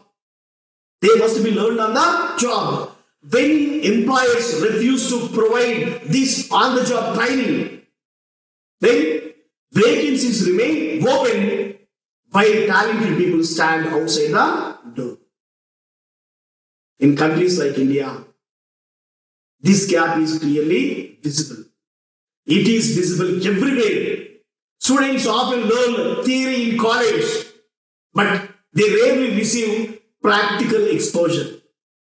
They complete engineering degrees without ever touching the tools, software, or equipment which used in real workplaces. This is not because students lack interest. It is because the connection between industry and the connection between education, it is weak. On the other side, companies, they want employees who already have hands-on experience. but they hesitate to provide that experience themselves. The result is a cycle. The result is a cycle where students lack exposure, where employees lack ready candidates, and the blame continues. The blame continues without any resolution. Training is not just a skill building exercise. It is a social investment. When companies train people, they strengthen communities, they increase productivity, and they can create stability. They give young workers a chance to grow. Older workers, they get a chance to adapt. And the entire economy, it has a chance to progress. The truth is that many skill gaps, they disappear instantly. Skill gaps, they can disappear instantly when companies choose to train. A willing worker becomes capable with the right support. A fresh graduate, he becomes valuable with guided experience. A mature employee, he becomes confident with upskilling and upskilling opportunities. Training, it builds competence. Training builds competence. Training builds loyalty. Training builds the future. But when training is neglected, we create a world where job seekers are blamed for problems they did not create. We weaken the workforce. We widen the inequality between the privileged and struggling, and we slow down national progress. The path forward, it requires courage. It requires imagination. Employers, they must see training not as a cost, but as a strategy. Educational institutions, they must partner with industries. Governments must support apprenticeship and vocational training programs. Our society, it must recognize that people thrive when they are taught, when they are guided, when they are encouraged. With proper training, the so-called skills gap, it can be dissolved. Good people become great workers. Vacancies get filled. Families rise. Communities, they grow stronger. And the economy, it becomes more resilient. The struggle between employers, the struggle between job seekers. It is not a natural disaster. It is not destiny. It is the result of choices. Choices about how we hire, how we train, how we value human potential, and how we imagine the future of work. And because these are choices, they can be changed. These are the choices. So, they can be changed. For too long, society has followed a familiar pattern. Whenever unemployment rises, the blame falls on the unemployed youth. Youth are accused of lacking discipline.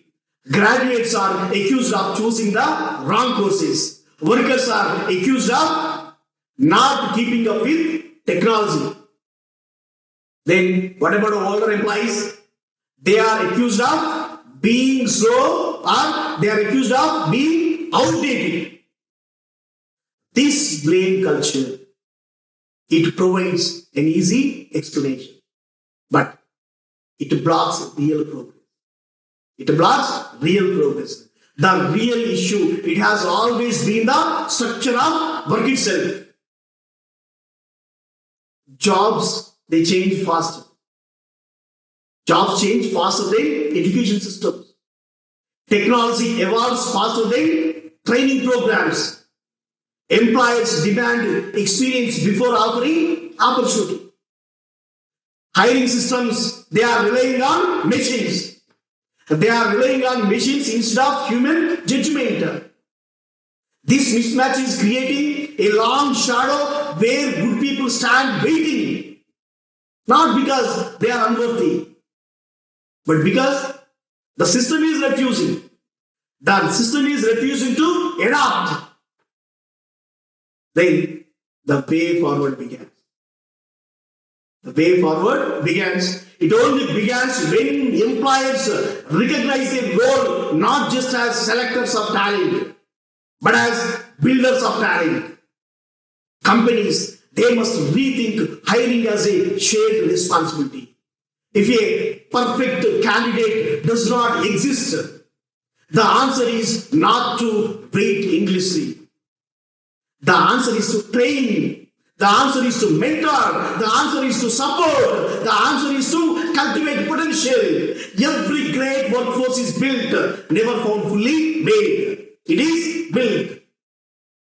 Stronger partnerships between education and industry. They are crucial. They are crucial for this challenge. Young people should be given much needed practical exposure.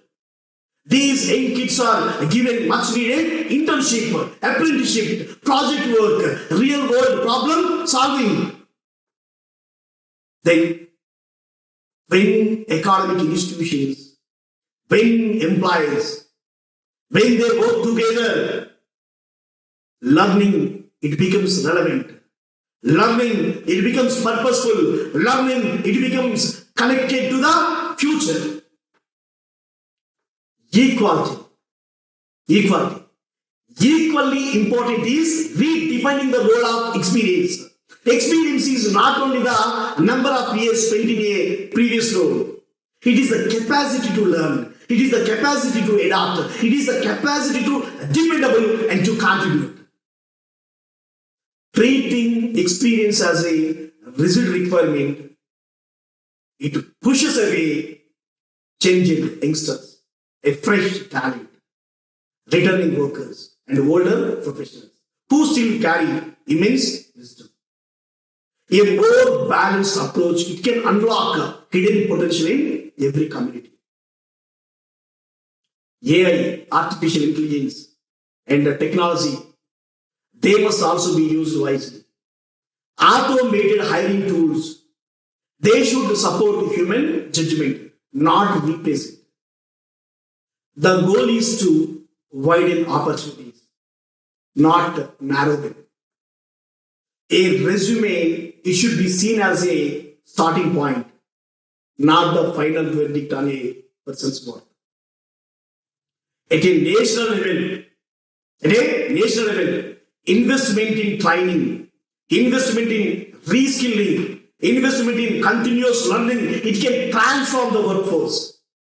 Economic strength, it grows when people grow. So, countries like India with a young and energetic population, it stands at a turning point. With the right training, with this right population, it can become a global powerhouse of talent. But this progress requires a shift. This progress requires a shifting mindset. Employers must move from shortage thinking to possibility thinking. Job seekers, they must move from self-doubt to self-belief. Society, it must move from blame to responsibility. When we stop asking who is at fault, and when we start asking how we can build together, then the solution emerges naturally. The most hopeful message is that the future is not fixed. It can be redesigned. It can be improved. The divide between workers and employers is not permanent. It is a bridge waiting to be built. It is a bridge waiting to be built through training, through understanding, through updated hiring practice, and a renewed respect for human ability. As we come to conclusion, a new journey begins.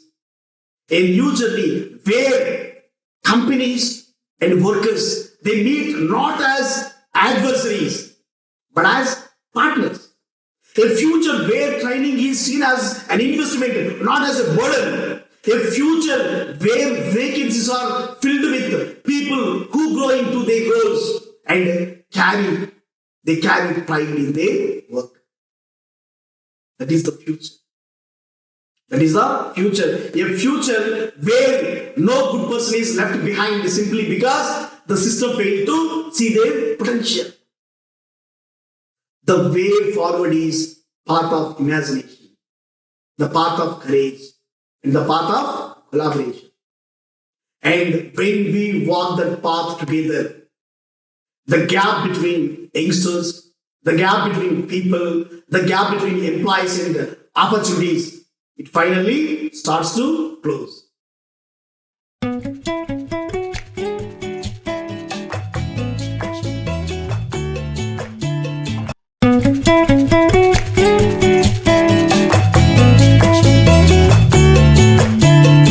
Greetings everyone. You often think of science as something cold. You imagine formulas, you imagine rules, you imagine strict methods when we talk about science. But Abraham H. Maslow, he reminds you of something deeper. Science is not just knowledge. Science is a human activity. It is created by people like you. It is created by people like us. Science, it begins inside you. It begins with your needs. It begins with your fears. It begins with your curiosity. It also begins with your hope to understand life better. When you study, when you research, or when you think deeply, you are not acting like a machine. You are acting like a human being. Your need for safety, it matters. Your need for love, it matters. Your need for respect, it matters. Even your need to feel meaningful, it matters.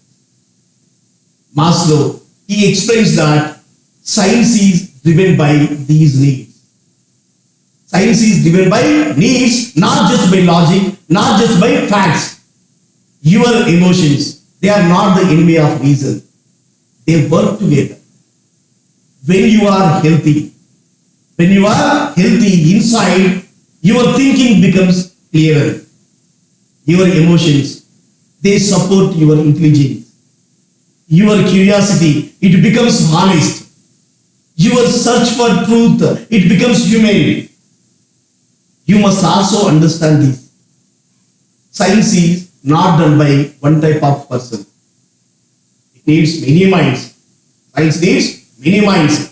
Some people ask questions. Some people test ideas. Some people organize knowledge. Some people apply it for society. Some people teach. Some people imagine. Just like an orchestra. An orchestra, it needs different instruments. Science also needs different people like us. There is no single perfect way to contribute. So, Maslow, he also warns us. He also warns you about bias. Your values, they shape what you study. Your culture, it influences how you think. Your fears, it can limit your coaching. That is why self-awareness, it is very powerful. When you know your own motives, you become more objective. When you understand your own needs, you become more honest in your work. Now, he gives us a strong warning. Maslow gives you a strong warning. Do not confuse methods with meaning. Many systems, they train you to focus only on techniques. How to do things. How to follow rules. How to repeat the procedures. This is called means-centered thinking. This is means-centered thinking. It turns you into a technician. It turns you into a technician, not as a thinker or not as a creator. When you focus only on tools, your imagination, it shrinks. Your courage, it fades. You stop asking important questions.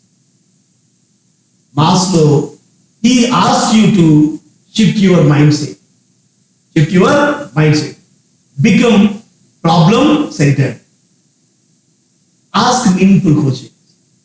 Ask human questions. Ask questions that matter to life and society. Science grows. Science grows when you have value, or when you value the problem more than the procedure. Progress comes from creativity, not just from obedience. Real learning, it happens when you dare to think. Now, it takes you deeper into motivation itself. You are not a bundle of separate urges. You are a whole person. You are a whole person. Your body, your mind, your emotions, your values, they are all connected. Hunger alone does not explain you. You also want belonging. You want dignity. You want purpose. You want to become the best version of yourself. Your motivations, they work together. They rise. Your motivations rise. Your motivations fall. They depend on culture. They depend on environment. They depend on how safe. They depend on how supported you feel. Maslow reminds you that not all actions come from lack. Some actions, they come from growth. Some actions, they come from joy. Some actions, they come from self-actualization. When you create, when you love, when you express your true self, you are not chasing survival. You are living fully. That is why Maslow urges you to study healthy people. To study healthy people, not just problems. He asks you to study healthy people, to understand strength, not the weakness. To learn what makes your life meaningful, not only what breaks it. The message for you is clear. Know yourself. Know yourself. Understand your motives. Balance reason with emotion. Focus on meaningful problems. Choose growth over fear. When you do this, your work, it becomes deeper. Your thinking, it becomes wiser. And your life, it becomes more human. Maslow, he asks you to look at yourself. Look at yourself honestly, not as a broken, not as lazy, not as weak, but as a growing human being. Your needs are not random. They follow a natural pattern. Your needs follow a natural pattern. First, your body speaks. You need food. You need water. You need rest. Without these, nothing else matters. When your body feels safe, your mind looks for protection. You want security. You want stability. You want freedom. You want freedom from fear. When safety is there, your heart, it wakes up. You want connection. You want friendship. You want love. You want to belong. When you feel accepted, yourself or your self-respect, it rises. You want dignity. You want confidence. You want to feel capable and you want to feel valued. And when these needs, they are reasonably met, something beautiful happens. You want to become, you want to grow, you want to express your true potential. This is what Maslow calls self-actualization. This is what? Self-actualization. But remember this clearly. This hierarchy, it is not rigid. You do not climb it like a ladder. Life pushes you. Life pushes you up and down. Sometimes hunger returns. Sometimes fear returns. Sometimes love feels missing again. Your needs overlap. They change with culture. They change with culture. They work quietly, often without your awareness. You are never driven by just one motive. You are moved by many forces at the same time. So, Maslow, he also reminds you of something important. You need certain freedoms. You need certain freedoms to grow, freedom to speak, freedom to learn, freedom to explore, freedom to be yourself. Without these, your higher needs, they struggle to breathe. You also desire more than survival. You want knowledge. You want understanding. You are drawn to beauty. You are drawn to harmony. You are drawn to meaning. These are not luxuries. They are part of your human design. So, now Maslow, he shifts your attention again. He asks you to stop studying only frustration. Stop looking only at what goes wrong. He invites you to study gratification. When your basic needs, they are satisfied, you do not become weak. You become stronger. You become calmer. You become more trusting. You become more open to loving. Your character improves. Your patience, it increases. Your hostility, it reduces. Gratification does not kill motivation. It liberates it. When you are not fighting for survival, you can invest energy in growth. You can invest your energy in creativity. You can invest your energy in service. This is why Maslow connects needs satisfaction with mental health. Health is not just the absence of illness. Health is alignment. It is when your inner needs and outer life, they support each other. This idea, it transforms therapy. It transforms education. It transforms society. Now, Maslow, he addresses a deep confusion about instincts. He tells you this clearly. Your basic needs, they are innate. They are part of your body. Your basic needs are part of your body, part of your biology. But you are not ruled by rigid animal instincts. You are guided by instincts like tendencies. These needs are real, yet they are flexible. They are shaped by culture. They are shaped by family. They are shaped by experience. That is why one society, it nourishes growth, while other society, it suppresses it. Your needs, they do not disappear when ignored. They go ungrounded. They show up as anxiety. They show up as anger. They show up as emptiness. In therapy, Maslow, he observed that something powerful. When people receive love, when people receive safety, when people receive respect, they heal, they expand, people become more human. This leads to a hopeful conclusion. Human nature, it is not evil, it is not doomed, it is full of potential. When society supports basic needs, people become healthier, people become kinder, people become more creative. So Maslow asks you to move away from despair, move away from cynicism. He asks you to move away from the belief that humans cannot improve. He asked you to nurture human needs. He asks you to nurture in yourself. He asks you to nurture in others, in institutions. Because when needs are honored, life moves upward. You are not meant just to survive. You are meant to grow.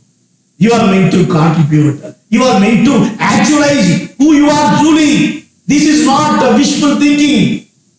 This is grounded in psychology. This is grounded in observation. This is grounded in lived human experience. And the message is simple. The message is simple. When you respect your needs, you respect your humanity. You respect your humanity. Now, we understand a crucial distinction. That is, not all needs are the same. Not all needs are the same. Some needs are lower, some needs are higher. Lower needs are urgent. When you are hungry, hunger shouts. When you feel unsafe, fear dominates. These needs, they demand attention immediately. Higher needs, they speak softly. Higher needs, they wait. They appear only when lower needs are reasonably met. This does not mean higher needs are less important. It means they are more fragile. Lower needs, they need protect survival. Higher needs, they need protect meaning. Lower needs, they are shared strongly with animals. Higher needs are deeply human. Lower needs, they bring quick relief. Higher needs, they bring long-term fulfillment. When lower needs, they are denied. You cannot focus.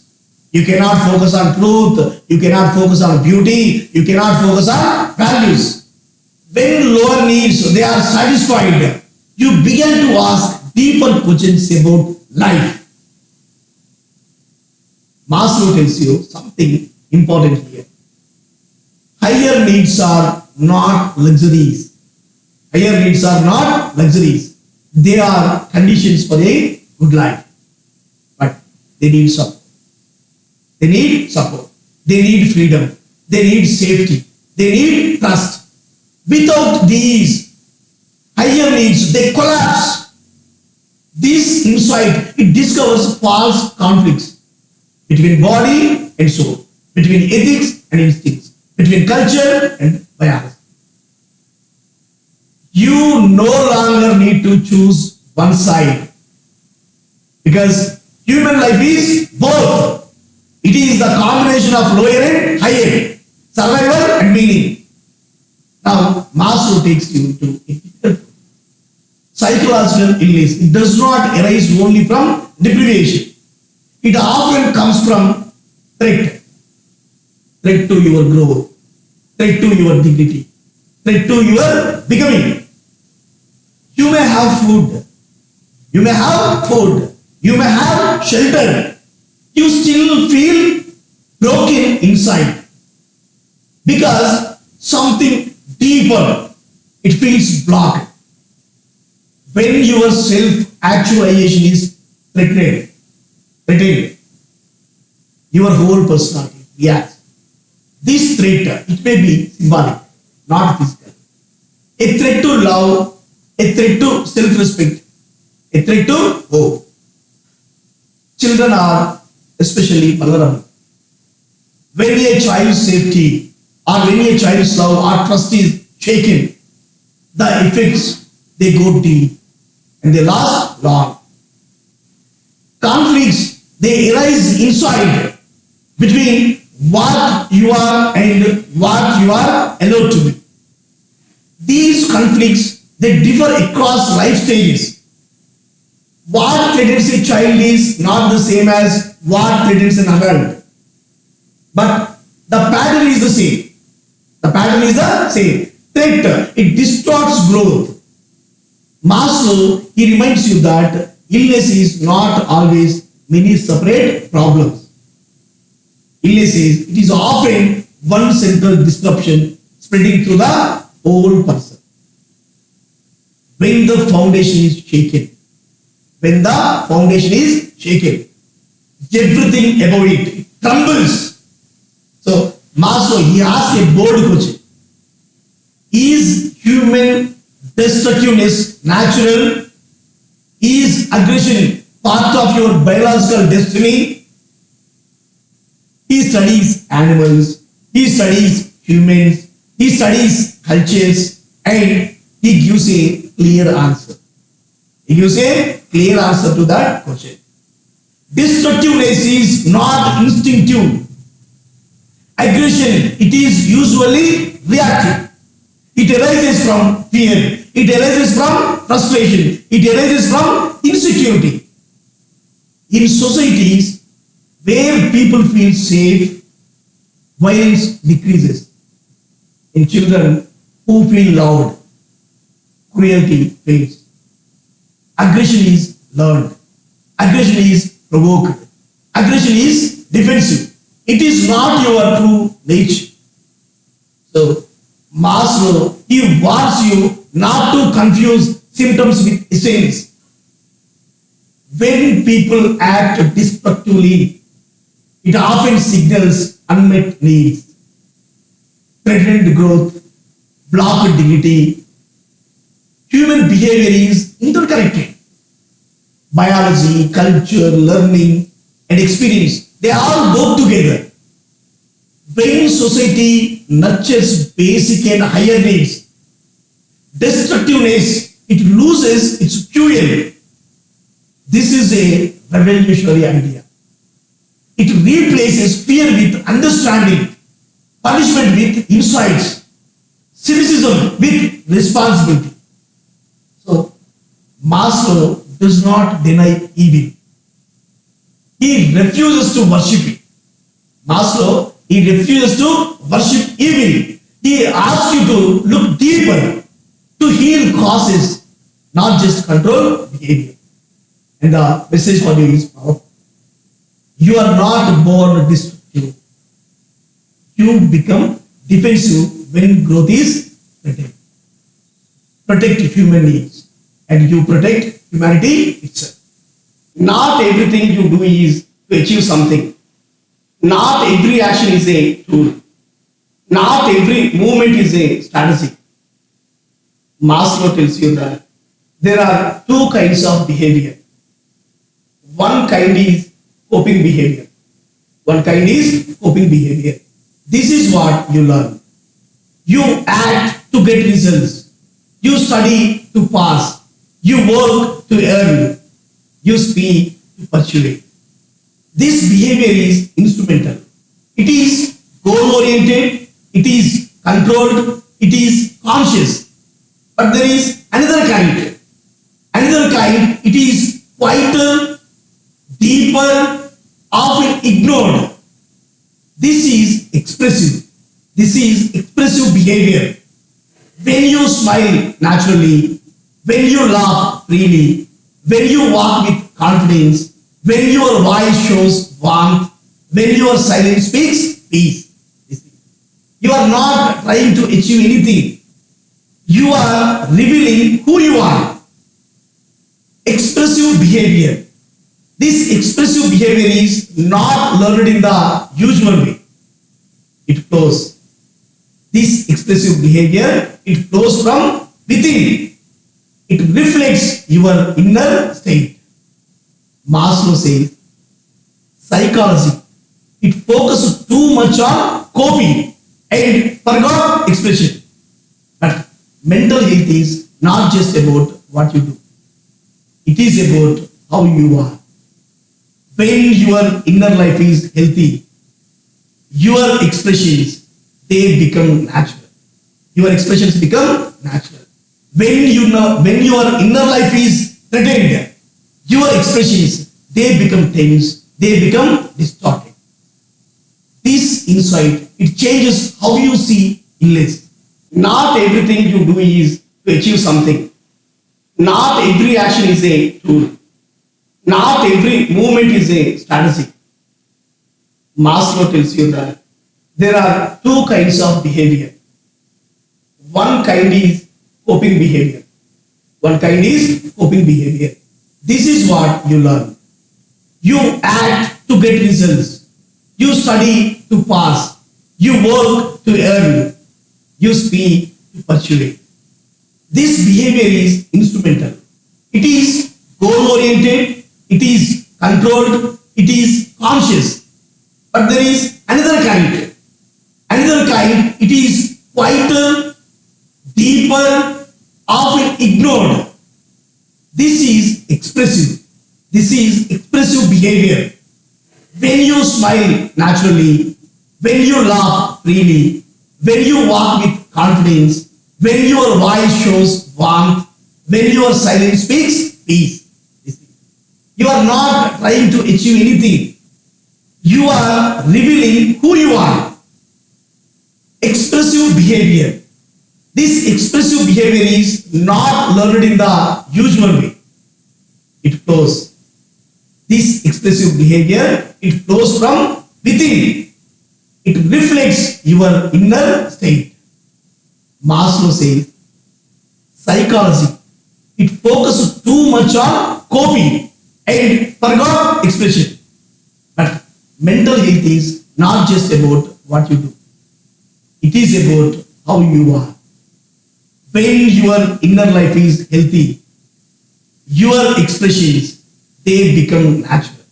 Your expressions become natural. When your inner life is threatened, your expressions, they become tense, they become distorted. This insight, it changes how you see illness. Some problems are not failures or not failures of skill. They are signals of inner conflict. Maslow takes you to real examples.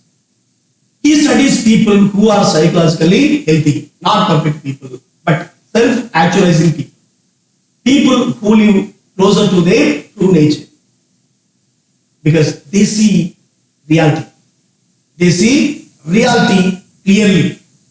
They do not deny. They do not deny facts. They do not exaggerate fears. They do not exaggerate fears. They accept themselves. They accept others, including they accept imperfections. They are spontaneous. They are not fake. They are not rigid. They focus on problems outside themselves, not on ego drama, not on constant comparison, because they are autonomous. They are autonomous. They draw strength. They draw strength from within. Yet they connect deeply with others. They connect deeply with others. They appreciate simple things. A sunrise, a kind word, a moment of silence. They experience moments of awe. Peak moments where life feels meaningful and life feels whole. Their relationships, they are few, but they are very deep. They value quality. They value quality over quantity. They respect all people. They respect all people. They are democratic in spirit. They judge character, not status. They are creative, not necessarily artists, but originally in living. They are not blindly shaped by culture. They think for themselves. Yet they are not rebels for ego. They are not flawless. They have habits. They have quirks. They have limits. But they resolve inner conflicts better.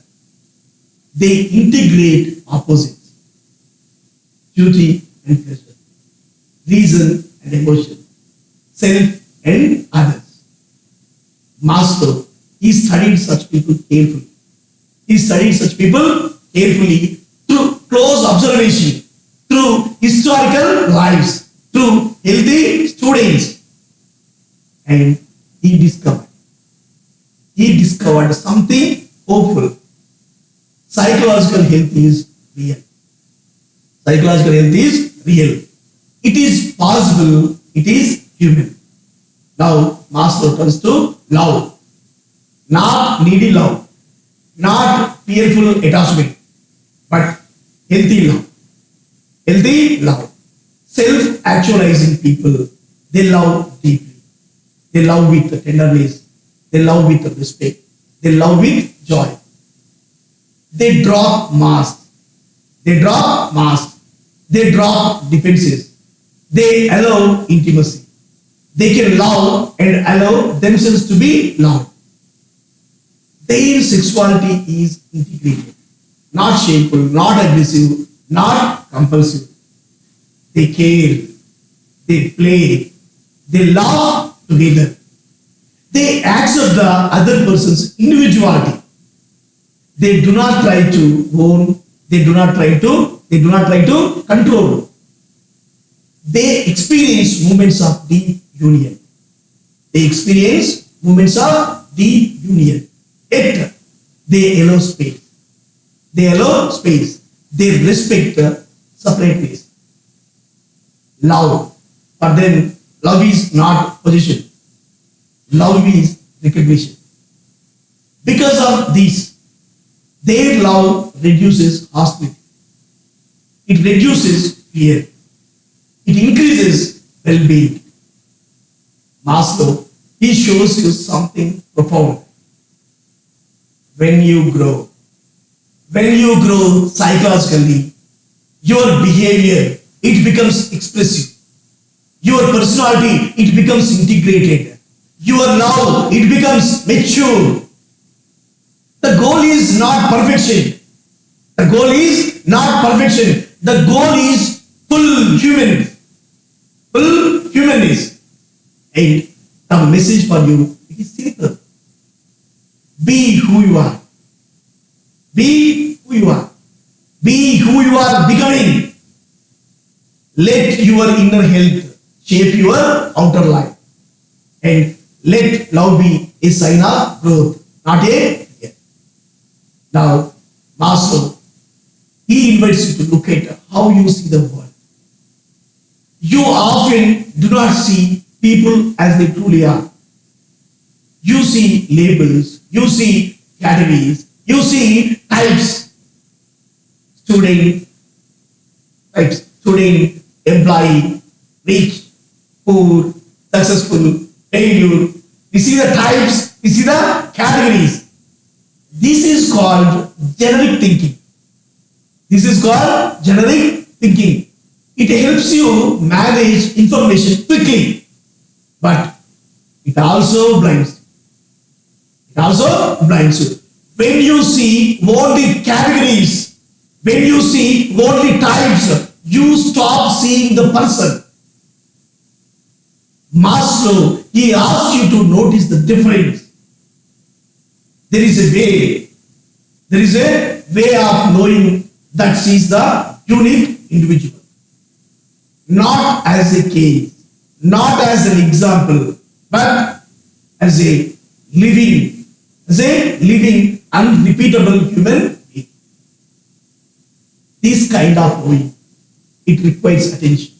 It requires presence. It requires fresh eyes.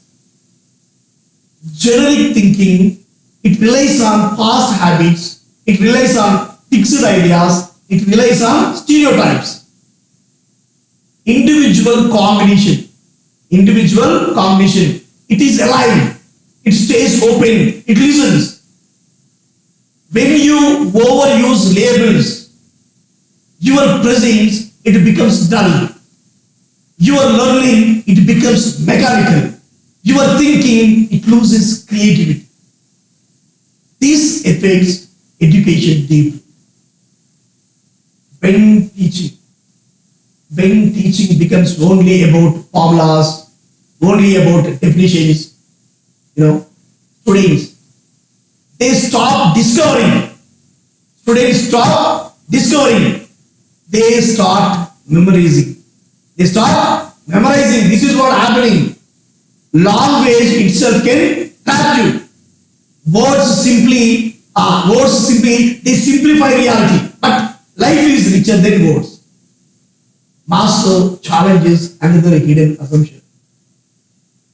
You are taught that. You are taught that every action must have a purpose. Every action must have a goal. Every action must have a reason. But this is not always true. This is not always true. Many of the most human moments in your life, they are unmotivated. When you listen to music deeply, when you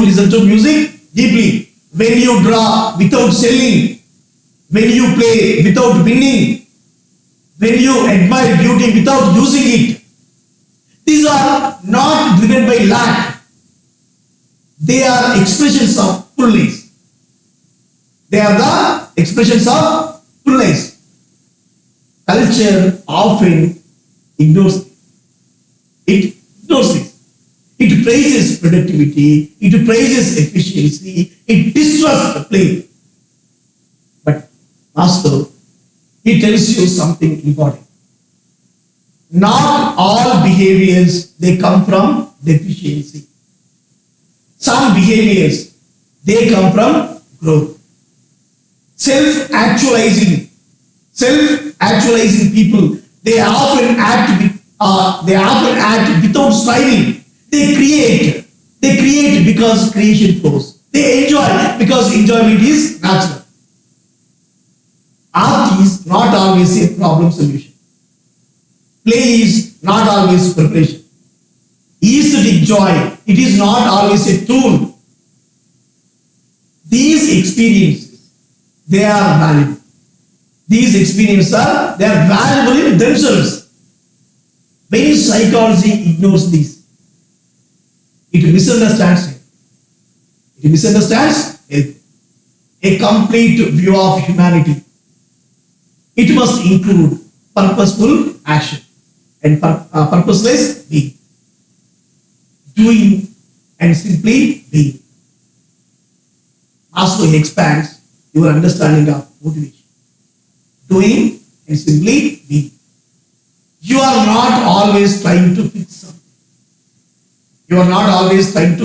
something. Sometimes you are expressing what is already old.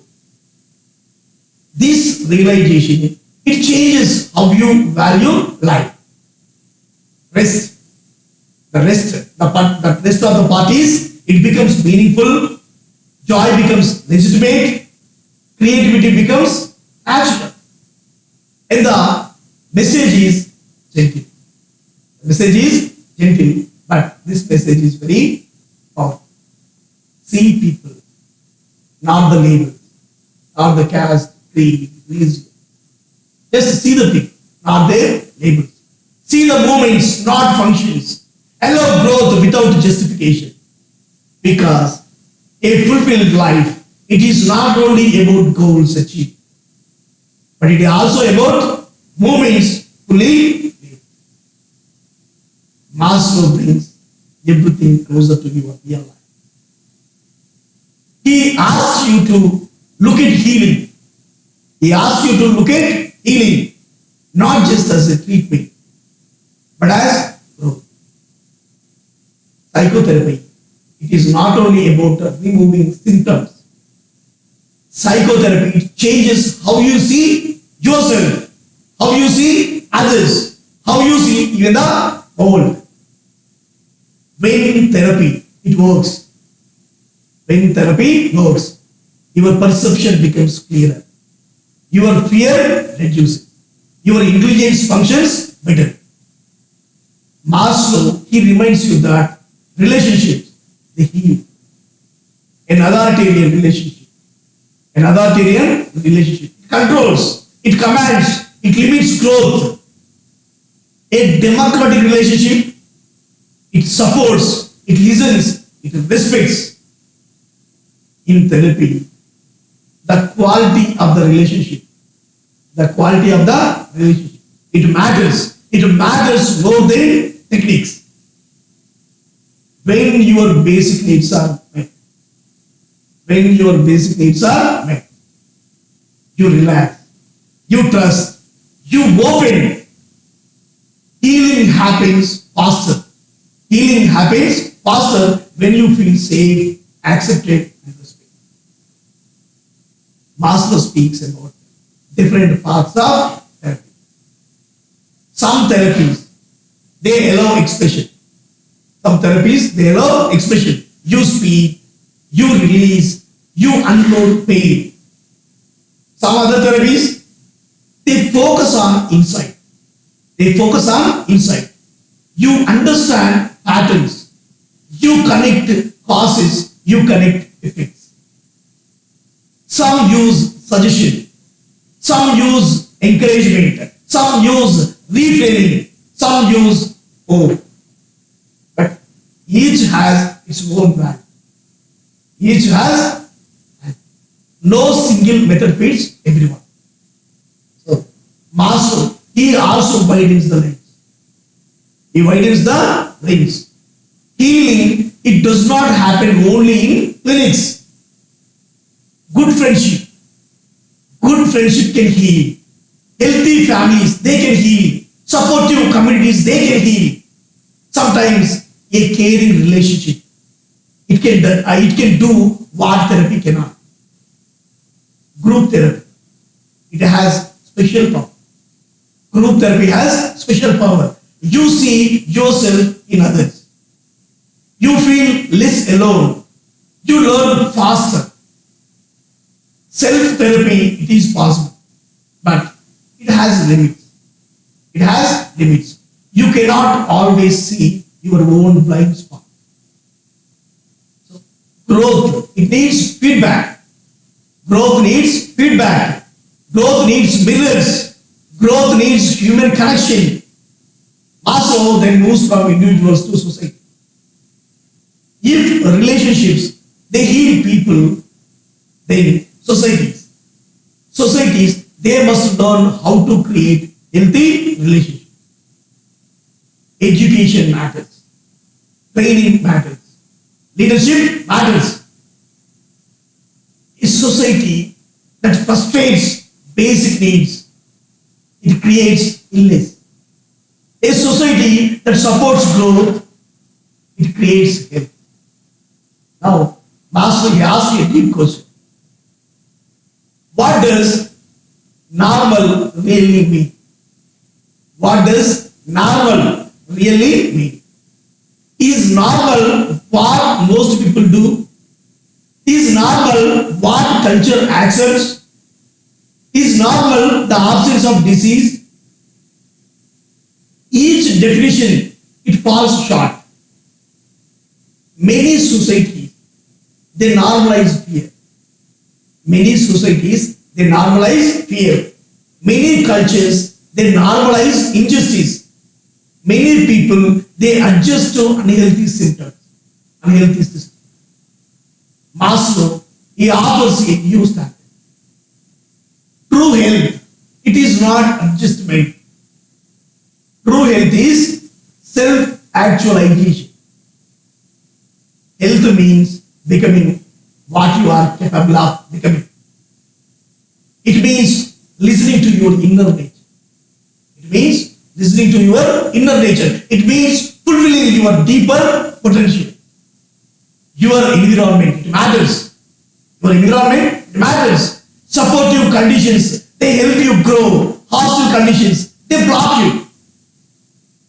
That is why Maslow, he imagines a healthier society. He calls it, he has a name for it. He calls it eupsychia. A society that supports dignity, a society that supports truth, a society that supports creativity, a society that supports responsibility. Values are not arbitrary. They are rooted in human nature. Truth, it feels right because it supports growth. Truth supports growth. Kindness feels right because it heals. Beauty, it feels right because it nourishes the soul. These values, they are not imposed. They are discovered. When individuals grow healthier, society, evolves. When society supports growth, individuals, they flourish. Maslow, he lives in a hopeful vision. Human nature is not empty. Human nature is not empty. It carries values within it. Your task is not to become someone else. Your task is to become yourself. Become yourself. And the message is clear. Health is not conformity. Normality is not obedience. Growth is the true measure of good life.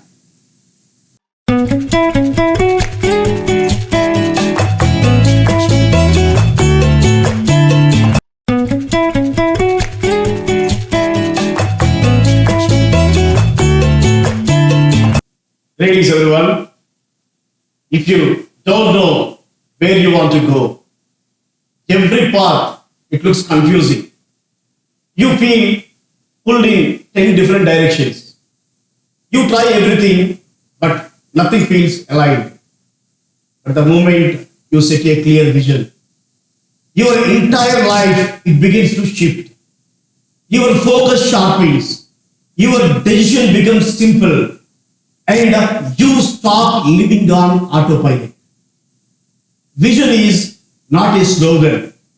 Vision is the blueprint for the life you want. Real estate, it can give you money, freedom, and respect. But only if you first decide what you actually want from this business. Let us do a small exercise. Imagine your life as a movie. The movie begins where you are today. But I want you to jump straight to the final scene. Picture it clearly. Where are you living? What does your typical day looks like? Are you calm, confident, and in control of your schedule? Check it. How much time do you spend with your family? What kind of clients do you attract? Who are the people around you? What does success feel like for you? Visualize that last scene as if it is happening right now. Feel it, see it, believe it. Because when you can see the final scene, you automatically understand which actions belong in your story and which do not. This is how you align your business with the life you actually want. Not the life others expect you to have. Not the life you settle for, but the life you choose for. The life you choose. Many people, they set goals. They set goals based on only on money. I want to earn this much money. I want to sell this many houses. But when you build goals around money alone, you often end up exhausted. So ask yourself, what kind of life do I want first? Then ask, what kind of business model supports that life? Maybe you want evenings free for family. You want evenings free for your family. Maybe you want weekends to yourself. Maybe you want to travel more.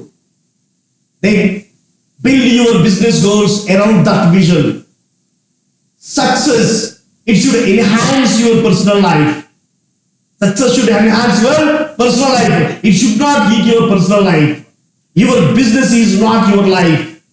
Your business is a tool to create the life you want. This is where most people get stuck. They know what they want, but they feel scared to say it aloud. They think, who am I to dream? Who am I to dream this big?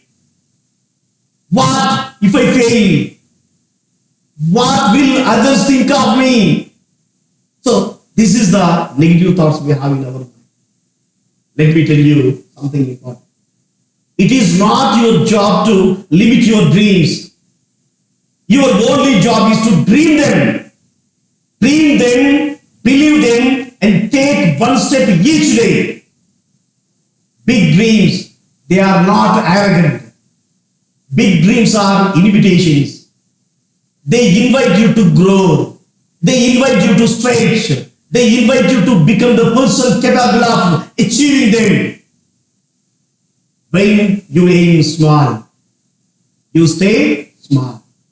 When you aim big, you start acting bigger. Your mindset, it decides whether you rise or you stay stuck.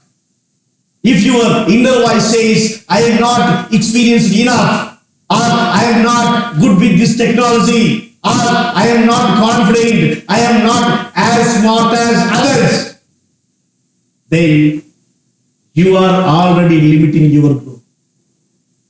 But when you shift your inner voice to abundance, everything changes. Everything changes. You start saying, I can learn this. I can grow. I can improve with practice. I can build a team to support me. Say it every day. An abundance mindset. An abundance mindset. It transforms obstacles into opportunities. Suddenly, the market is not slow. It is filled with possibility. Suddenly, competition is not a threat. It is a motivator to innovate and evolve. So, embrace your differences as strengths. Some of the most successful people in the world, they struggled in schools and colleges. Some had dyslexia, some had ADHD, some were restless, some learned differently. And there is the truth. Real estate, it doesn't reward perfect students. This billionaires real estate, it rewards energy, it rewards passion, it rewards creativity, it rewards connection. If you think differently, you can sell differently, you can communicate it differently, you can innovate differently. Your uniqueness is not your weakness, it is your edge. It is your edge.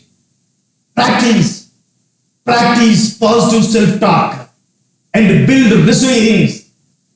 Real estate is unpredictable. It is unpredictable.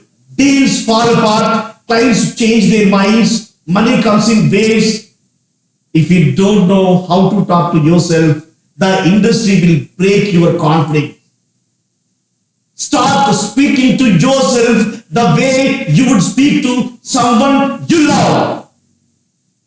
You can handle this. You can handle this. You are improving every day. Give instructions to yourself. You have what it takes. You belong in this field. Give instructions to yourself. This inner voice, it is your anchor. It lifts you when days get heavy. It restores your energy when setbacks hit you. Resilience is not a personality trait. It is a daily choice. You don't need to invent a new path. Just follow the footprints of people who have already reached the top. A good mentor. If you have a good mentor, he shortens your learning curve by 10 years. Watch how they talk to clients. Watch how they follow up. Observe how they stay calm under pressure. Study how they organize their day. Then start borrowing their habits even before you feel. Success is not created. Success is not created from talent alone. Success is created from replicating what works. When you surround yourself with achievers, you naturally rise to their level. your thinking expands, your confidence grows, your standards increase, and slowly you become the kind of person others look up to.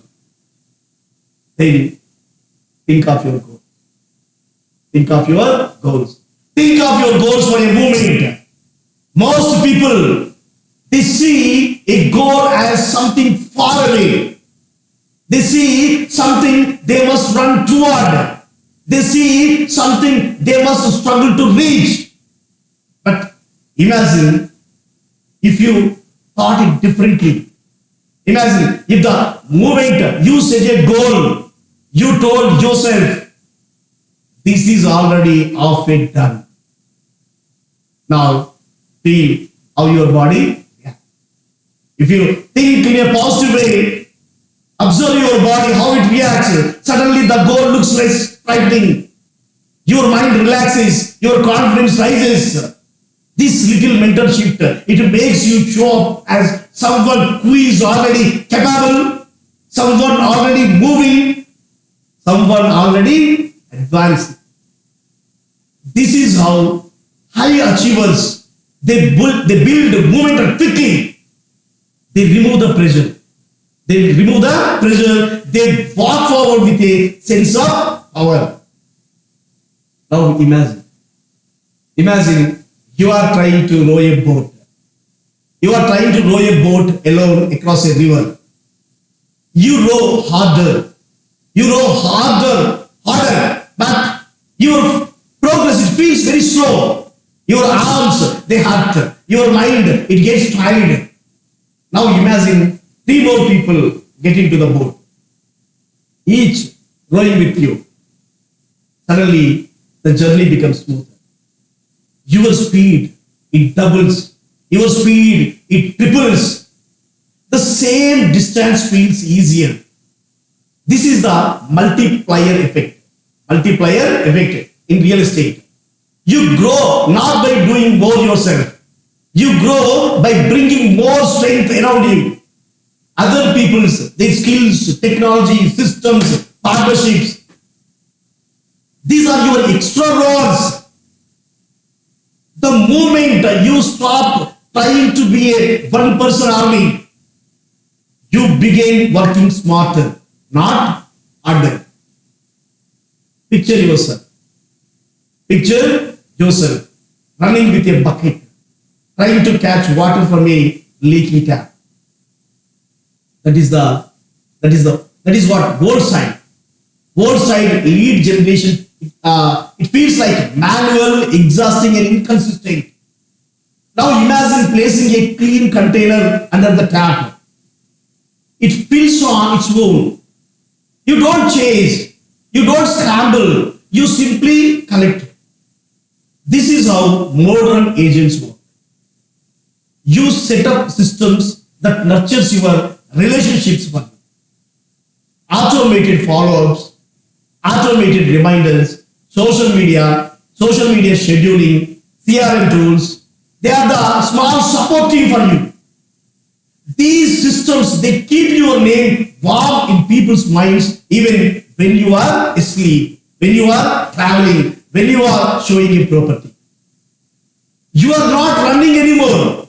You are receiving. Identify your targets. Long-term targets and short-term targets. Every successful agent, he sees 2 versions of themselves. One is the future version, living the dream life. And the present version, taking the steps today. 2 versions. Your long-term goals, they speak to who you want to become. Then your short-term goals, they define what you must do this week and this month. One target, it inspires you, and the other, it guides you. When you bring the 2 goals together, you create direction. You create direction with discipline. Double your way to a bigger life. So, it introduces mindset that changes everything. a billionaire's mindset. Instead of thinking, how do I grow 10%? Ask, how can I double? Not 10%. How can I double? Doubling my clients, double my marketing, double my learning, double my conversations. Ask yourself, how can I double it? When you adopt a doubling mindset, your brain stops looking for tiny improvements like 10%. It begins searching for bold ideas, strategic shortcuts, and smarter opportunities. You stop thinking like a beginner. You start thinking like a leader. So, reverse engineer your dream. Reverse engineer your dream. Imagine you are climbing a mountain. If you only stare at the peak, you may feel overwhelmed. But when you break the journey into small camps, camp 1, camp 2, camp 3, then that climbing, it becomes manageable. This is reverse engineering. Start with your big dream. Start with your big dream. Then break it into yearly goals. Then yearly to monthly goals. Monthly goals, monthly actions. Then weekly habits. Small steps, they make big dreams achievable. Delegate, automate, eliminate. So imagine carrying a heavy backpack filled with stones. You struggle, you sweat, you move slowly. Then someone says, why are you carrying all these stones? You only need a few. You remove the unnecessary ones. Your load becomes lighter. This is exactly what happens when you delegate, when you automate, and when you eliminate tasks. Ask yourself, does this task really require to me? If not, delegate it or automate it or eliminate it. Free your energy for what matters. Building relationships, selling homes, and creating value. Delegate or die. It's a story. There is a famous example. There is a famous example of a young agent who reached a break point. That young guy, he was talented, he was hungry, he was full of ideas, but he was overwhelmed. He handled every call, every message, every schedule, every document. But one day he realized, I am not growing because I am doing everything. So he hid for help. He delegated his weakness and he focused only on what he did best. His business didn't just grow. It multiplied. His business multiplied. Sometimes survival, it requires letting go. Outsmart your competition. If you want to rise above the crowd, don't compete with them. Leave them behind by thinking bigger, acting quicker. Your competition is not your enemy. Your competition is simply a reminder that you can do better. Mindset check. Thriving in good times. Thriving in bad markets. They go up and down. Good and bad, they go up and down like seasons. Success, it comes from staying consistent in all seasons. Good or bad. When business is booming, stay disciplined. When business slows, stay patient, stay creative. A calm, steady mind, it is your greatest asset. Push through dips, turn from dead ends. Every journey has slow phases. Every plan has blind spots. A dip is not a failure. It is a checkpoint. Push through when there is a potential. Then pivot away when the path is clearly dead. This flexibility. It keeps you moving forward no matter what comes. Then let's go deeper. Let's go deeper into the engine that drives your success every single day. Your habits. Your engine is your habits. Habits are the invisible threads that weave your entire life together. Being really good. Yes, it is excellence is not extraordinary. Excellence is consistency. Top performance, they don't rely on magic or mood. They rely on doing the basic things very, very well every day. It's a clear message, a timely follow-up, a respectful tone, a clean process.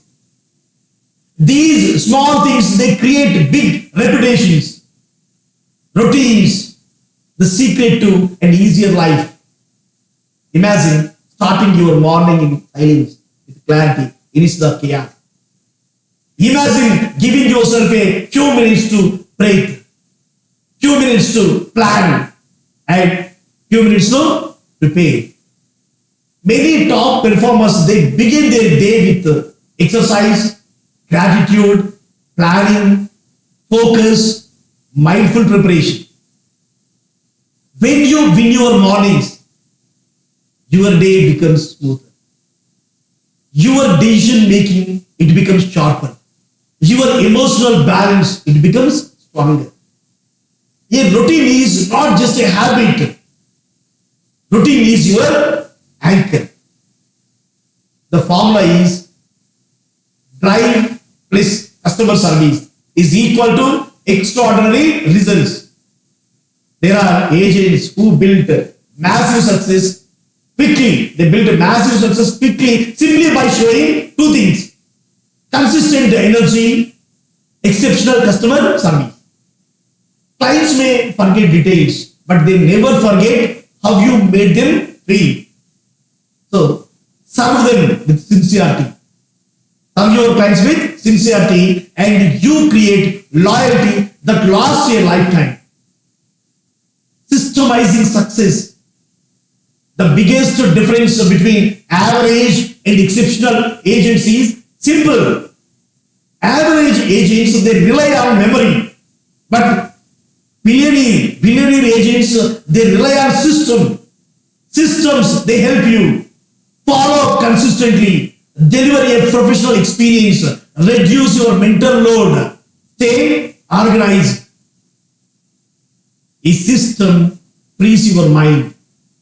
A system frees your mind to focus on creativity and growth.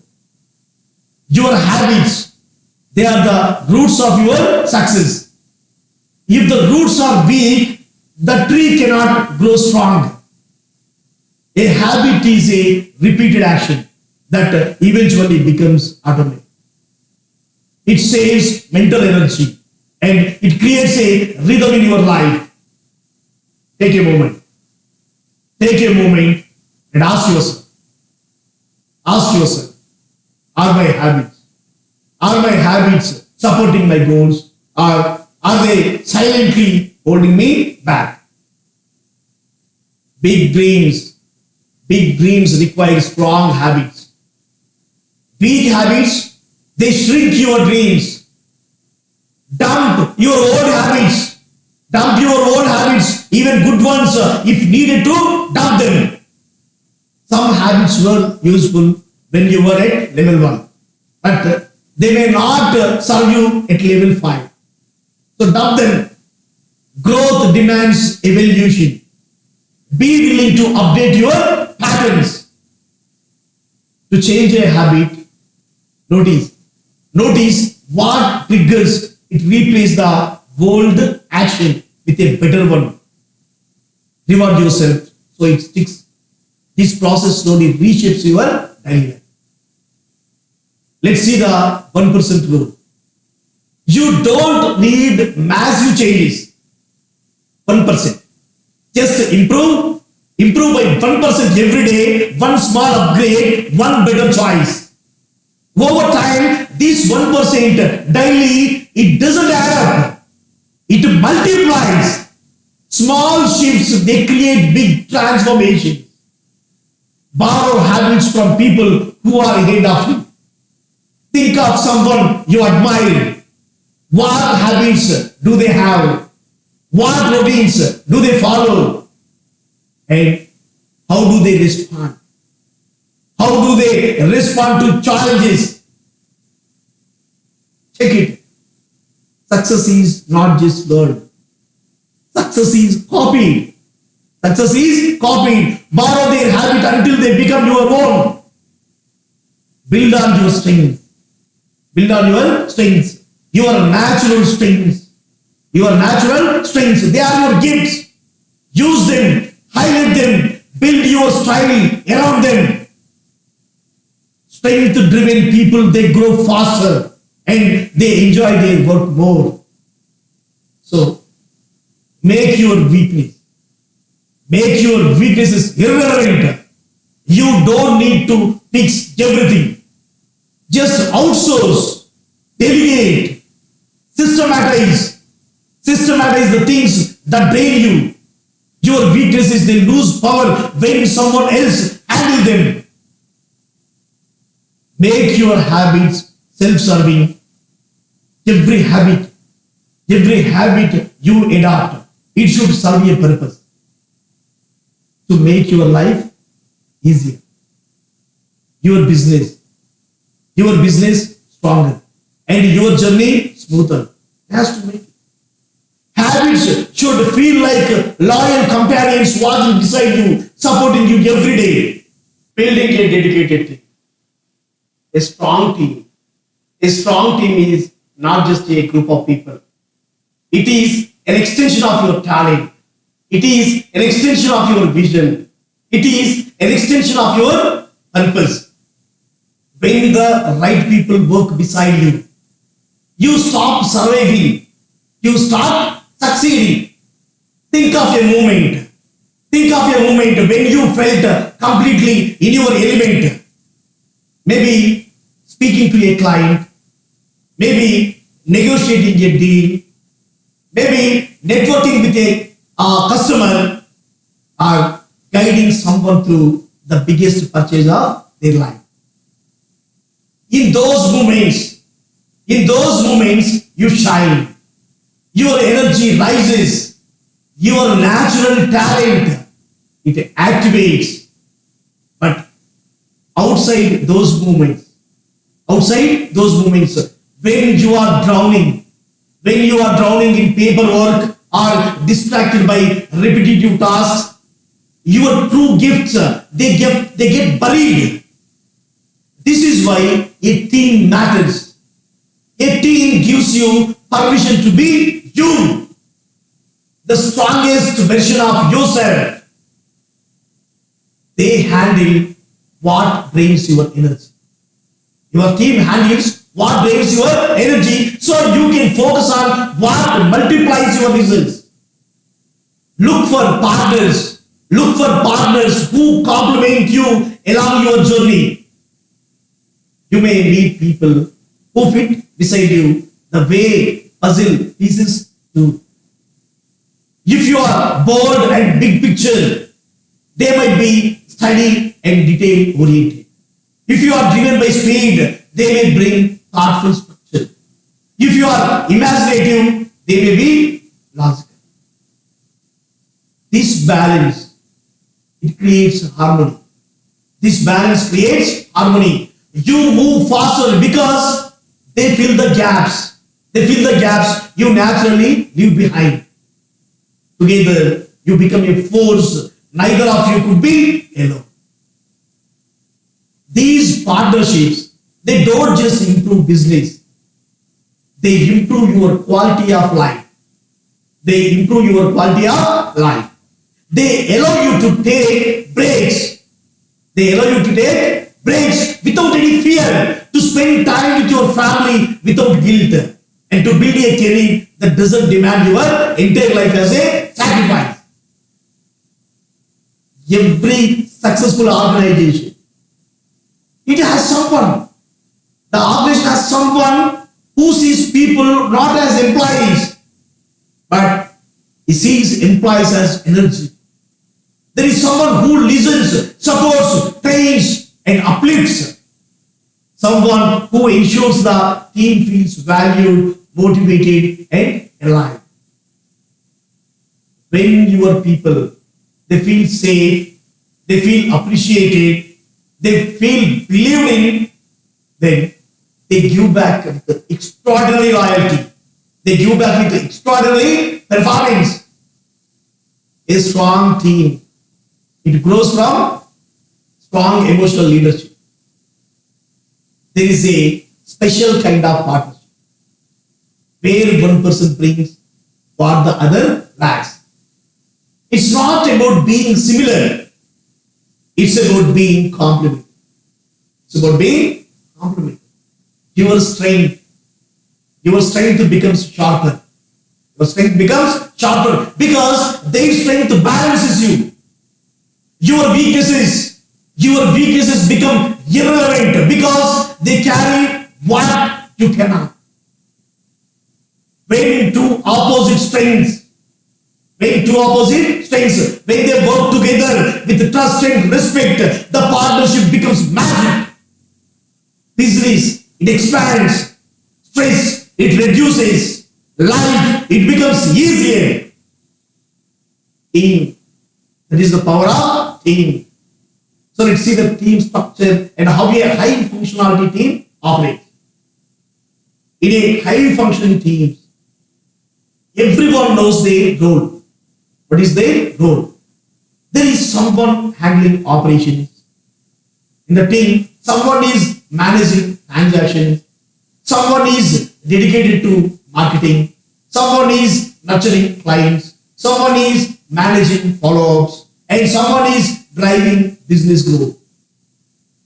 Every team member has a role. Each person, he holds a corner of the foundation.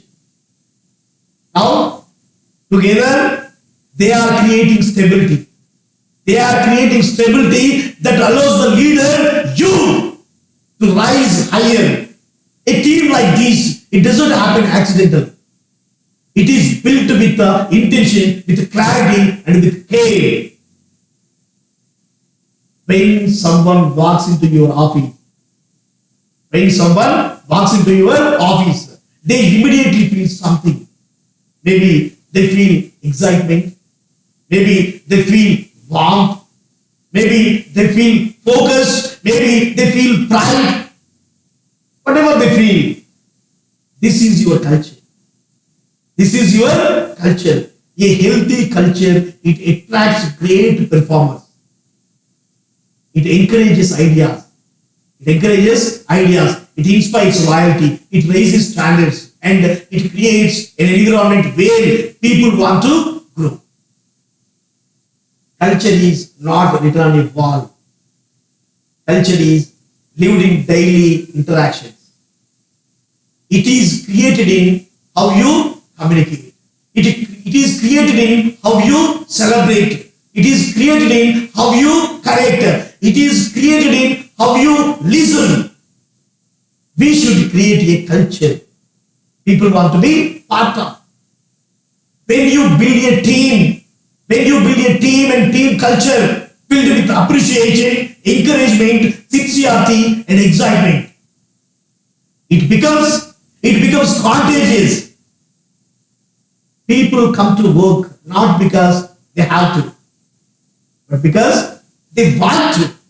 Your office, it becomes a place of energy, a place people talk about, a place that grows effortlessly. This culture, it evolves through small rituals, sharing wins, sharing victories, recognizing effort, telling meaningful stories, hosting small group discussions, guiding new members, and celebrating milestones. And the more acceptance you spread, the more love you spread, the more your team rises. So let's see mentorship. Mentorship in all directions. You grow when you learn. You grow when you learn. When you learn from those ahead of you. But you grow equally when you teach someone who is just starting. As a mentorship, it flows up, it flows down and sideways. When everyone in the team contribute to each other's growth, wisdom becomes a shared resource. Imagine a big whiteboard where everyone's progress is visible. Not to shame anyone, but it is to inspire, to fuel friendly competition, to push everyone to try a little harder. When people compete with admiration rather than jealousy, success spreads like wildfire. A well-designed workspace, it affects how people feel and how people perform. Warm lighting, calming scents, comfortable furniture, and inspiring visuals, they can instantly lift morale. When your office feels good, your team feels good. When your team feels good, they perform at their best. So, celebrate. Celebrate often. Celebrate loudly. Even small victories. The small victories are big victories. Even if it is personal, professional, celebrate them. Celebration is fuel. Celebration is fuel. It reminds people that their efforts matter. It strengthens relationship. It energizes the space. Trips, awards, teams, dinners, handwritten notes. Those moments, they become memories that bonds the team. So, hire great people, empower them, trust them, and let them shine. Great teams, they are not complicated. They are built on respect. They are built on clarity. They are built on belief. They are built on each other. Look beyond your internal team. Now, look beyond your internal team. Imagine the larger circle of people around your business. A cast of individuals who can quietly amplify your success. These are your influencers. These are your influencers. These are your connectors. These are your advocates. And these are your community. Let us explore them. Everyone you meet is part of your journey. Start viewing your world differently. The barista who greets you every morning. The shopkeeper who sees you regularly. The neighbor who waves to you. The business owner who admires you. The event organizer who knows hundreds of families. Every person is potential bridge to opportunity. When you treat everyone with warmth and curiosity, your network expands effortlessly. Your network expands. Learn to have relationships with big connectors. There are people who can open doors for you simply by mentioning your name. These individuals are well connected, well respected, and socially influential. Building relationships with them, it is not about flattery. It is about sincerity. It is about understanding what matters to them and giving thoughtful value in return. A meaningful gift, a memorable gesture, or a personalized message, it can create long-lasting connection. People, they often forget ordinary interactions, but they always remember thoughtful moments, a gift they can display, a message that touched them, a gesture that made them smile. Memorabilia, symbolic gifts and creative tokens, they stay in their line of sight And every time they look at it, they remember. That is how relationships, they deepen silently over time. Collaborations, they have more power. Collaborations have more power than competition. When you share opportunities, when you share partner on deals, when you support each other's growth, when you celebrate others' success, you create a network that expands your reach. That is far beyond what you could achieve alone. Relationships thrive when ego steps aside. When ego steps aside. Some of the most impactful people, they are those who engage with large numbers daily. Bartenders, rally drivers, receptionists, security guards. They hear things. They know people. They remember faces. They remember faces. When they believe in you, they naturally send opportunities your way. Never underestimate quiet influence. Real estate is people's business. Staying glued to your desk, it keeps you hidden. It keeps you hidden from the world. You must get out. You must meet people. You must attend gatherings. You must explore communities. You must stay visible. Your presence, it creates possibilities. So you can follow the three C's. Three C's of connections. Currency, curiosity, and confidence. These are to build powerful relationships. Remember these three essentials because currency, it offers value generously. Curiosity, ask questions and listen deeply. Confidence, it speaks with sincerity, ease, and belief in yourself. When these three work together, people naturally trust you. Relationships, they are not built in a moment. They are built in continuous touch points. They are built in continuous touch points. A message, a call, a small update, a thoughtful gesture. If you nurture a relationship consistently, it becomes strong enough to last years, even decades. Remember, your network, it becomes your extended family. It becomes your extended family. So let's see how to build $1 billion reputation. You already have a reputation.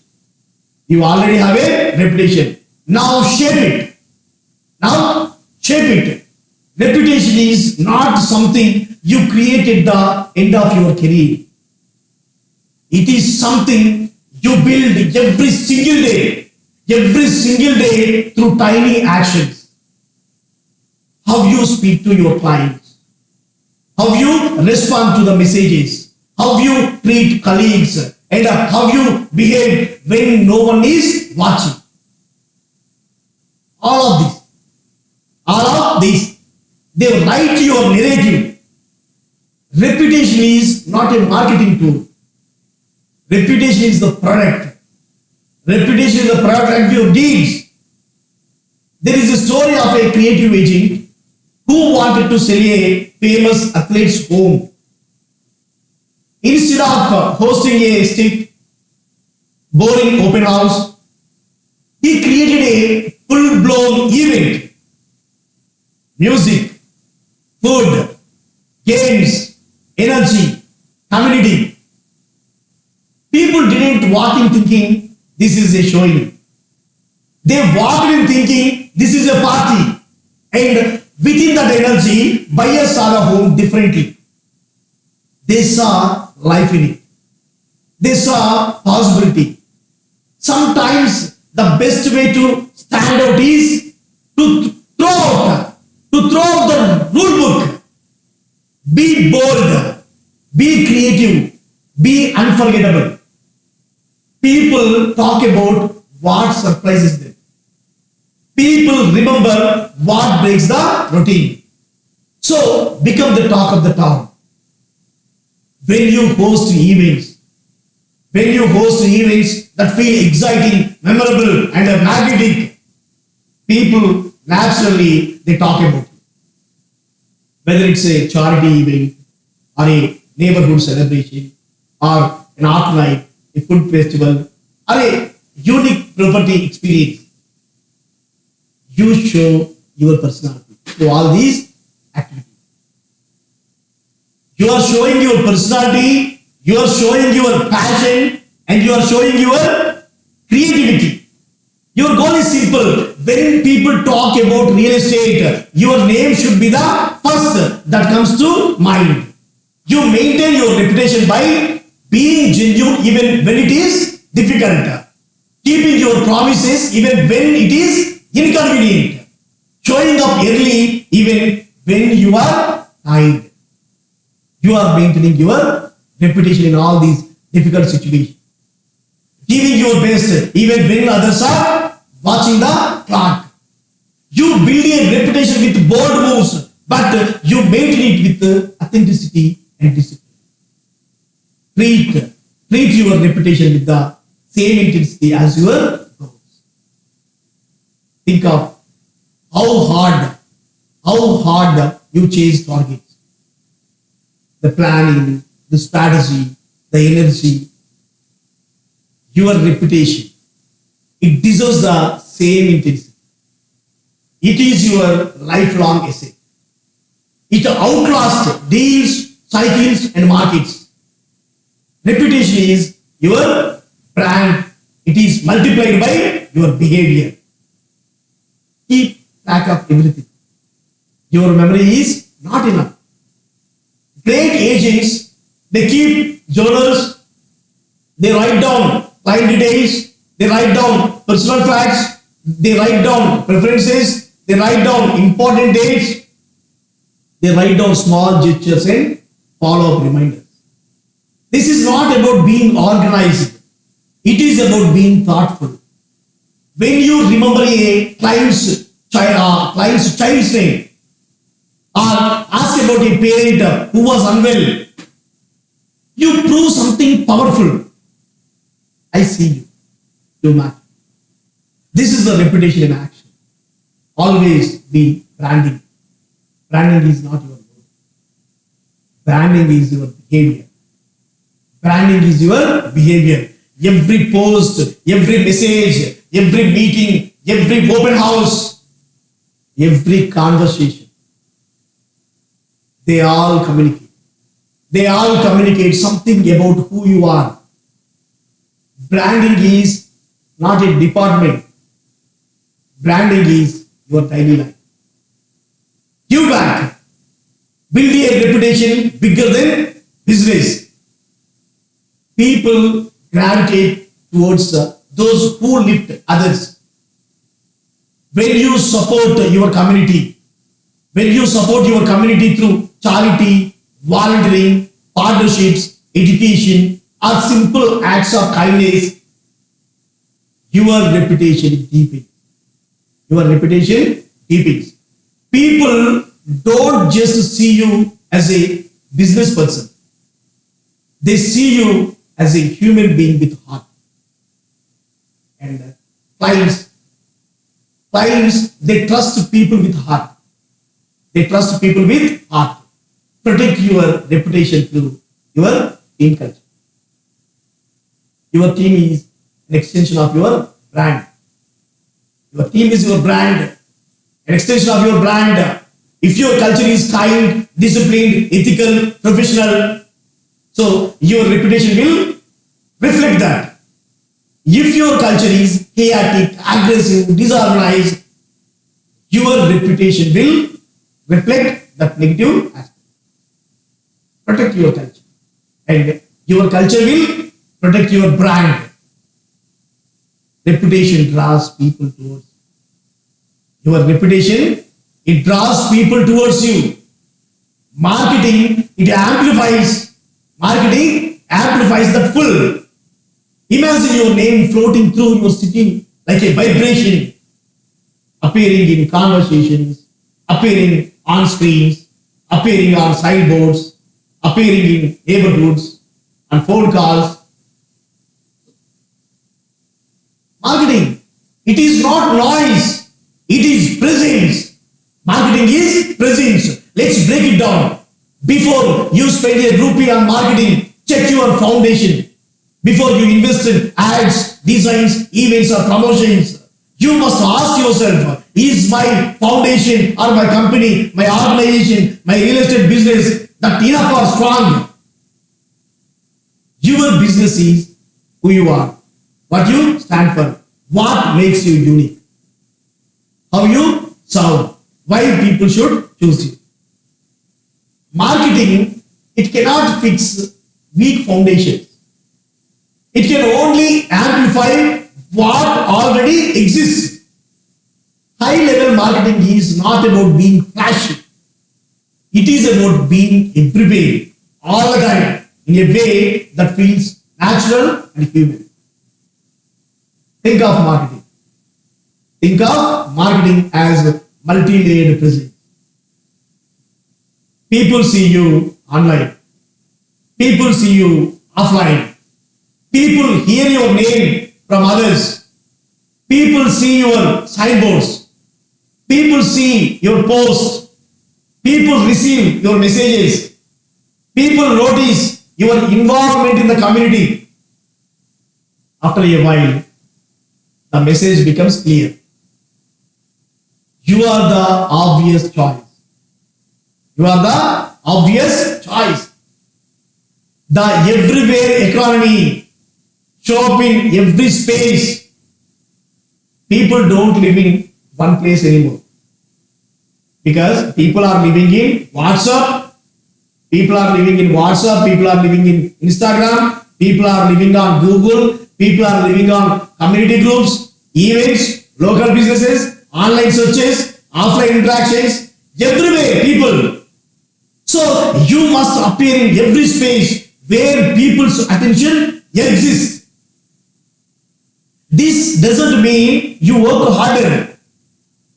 It means you work smarter. You work smarter by repurposing content and using systems to stay visible even when you are asleep. Be social without being fake. Be social without being fake. There is a powerful example of a professional who built enormous reach by simply sharing honest, everyday moments, small stories, real lessons, casual videos, unfiltered thoughts. She was simply consistent. She was simply authentic. Your social media, it doesn't have to be perfect, but it has to be you. It has to be you. 5 minutes of authenticity. It wins over 5 hours of performance. Google yourself and manage your digital channel. Search your own name. See what comes up. Your clients definitely will. They will search for you. Your online presence, it should tell the same story your reputation tells. Professional, consistent, helpful, present, trustworthy. The Google has to talk about your reputation. If you don't control your online narrative, someone else will do it in negative way. Demonstrate your unique value becomes the only choice. Marketing is not about shouting. Marketing is about showing why you are different. Maybe you have unmatched areas of knowledge. Maybe you provide better client care. Maybe your negotiation skills, they save people's money. Or your marketing packages, they are superior. Whatever your unique value is, highlight it. People choose the agent who gives them clarity and confidence. If you control the listings, you control the market. Sellers bring visibility. Sellers bring branding. Sellers bring momentum. Sellers bring leads. Sellers bring stability.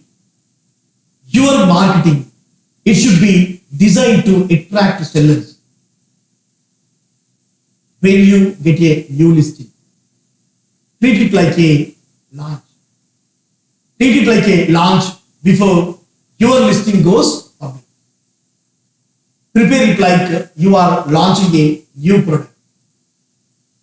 Clean it, stage it, photograph it beautifully, create excitement, tease it, build anticipation. Pre-marketing, it creates curiosity. Curiosity, it attracts buyers. Buyers, they attract offers. Offers, they attract success. The best listings, they go to the best marketers. Top agents, they don't receive great listings by chance. They bring them because they market better. They think bigger. They present more professional.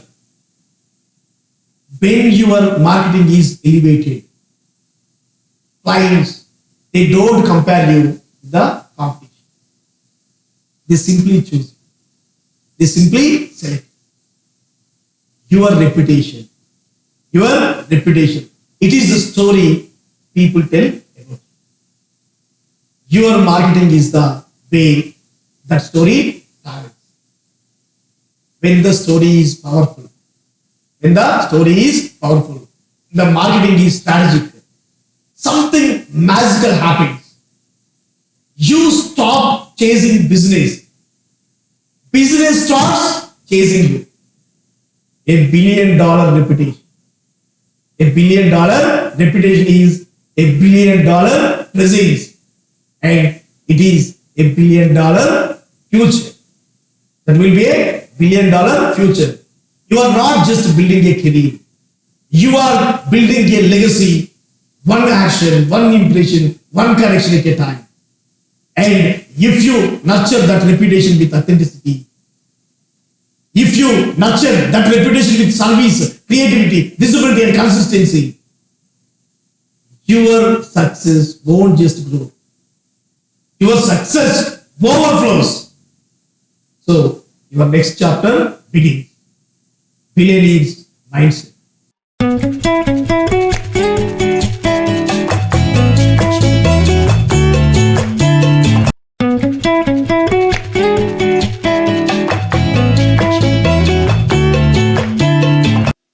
Marketing is a living force. It moves with people. It grows with culture. It evolves every day. In India, this force becomes even more vibrant. It shifts with festivals. It shifts with cities, languages, trains, and dreams. It reflects our energy as a nation that never stops changing.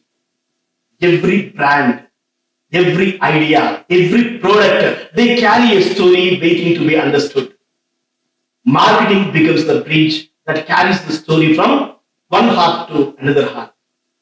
This is why clear rules, they matter. Not rigid rules, not strict formulas, but simple guiding 42 rules that bring clarity when the world becomes noisy. These 42 rules, they offer the clarity. They bring wisdom without complication. They speak through experiences, numbers, stories, mistakes, and victories. They show how honesty, creativity, consistency, and courage, they shape real impact. They help marketers work with purpose. They help marketers see customers as humans. They help these marketers adapt to a fast world. They help the marketers build trust in a country where trust decides the future of every brand. These rules come alive when spoken with simplicity. They give strength to beginners. They refresh the minds of experts. These rules, they guide leaders. They guide leaders when pressure rises. They remind everyone that marketing is both art and science. It is imagination supported by data. It is emotion supported by insights. It is creativity guided by discipline. When combined, they create magic. They build brands that last long. They build stories that people carry with pride. Today, these rules, these rules become our compass. They help you walk through the world of marketing with confidence. They open your mind. They open your mind to possibility. They fill your journey with purpose. They inspire you to create work that touches people, that supports business, and that shapes the world with clarity and truth. This is the spirit you carry as we begin this journey together. First, let us start with rule number one. Rules are meant to be broken. Rules are meant to be broken. Marketing grows when minds stay flexible. Rigid formulas, they do not work in a country as diverse as India. Every market behaves differently. A train rises in Mumbai, shifts to Chennai, spreads through Bangalore, and evolves in Hyderabad. A marketer who follows only fixed methods, they lose speed. Judgment becomes the anchor. It guides the next step. It helps break patterns when needed. Our country reverses bold thinking. Innovation rises when people move beyond set boundaries. This rule reminds every marketer that creativity breathes freely when rules act as guide, not as cages. Then we move to rule number two. Marketing must result in sales. Marketing must push real movements in the market. It must influence buying. It must support revenue. This truth is stands strong on every page of the book. CEOs, they expect measurable outcomes. They look for evidence that campaigns affect sales. They check if messages create demand. Marketing becomes powerful when it connects messages to product movement. In 2007, a major US airlines, they faced almost 1,000 tickets cancelled across 6 days. Leadership spoke honestly. They apologized to customers.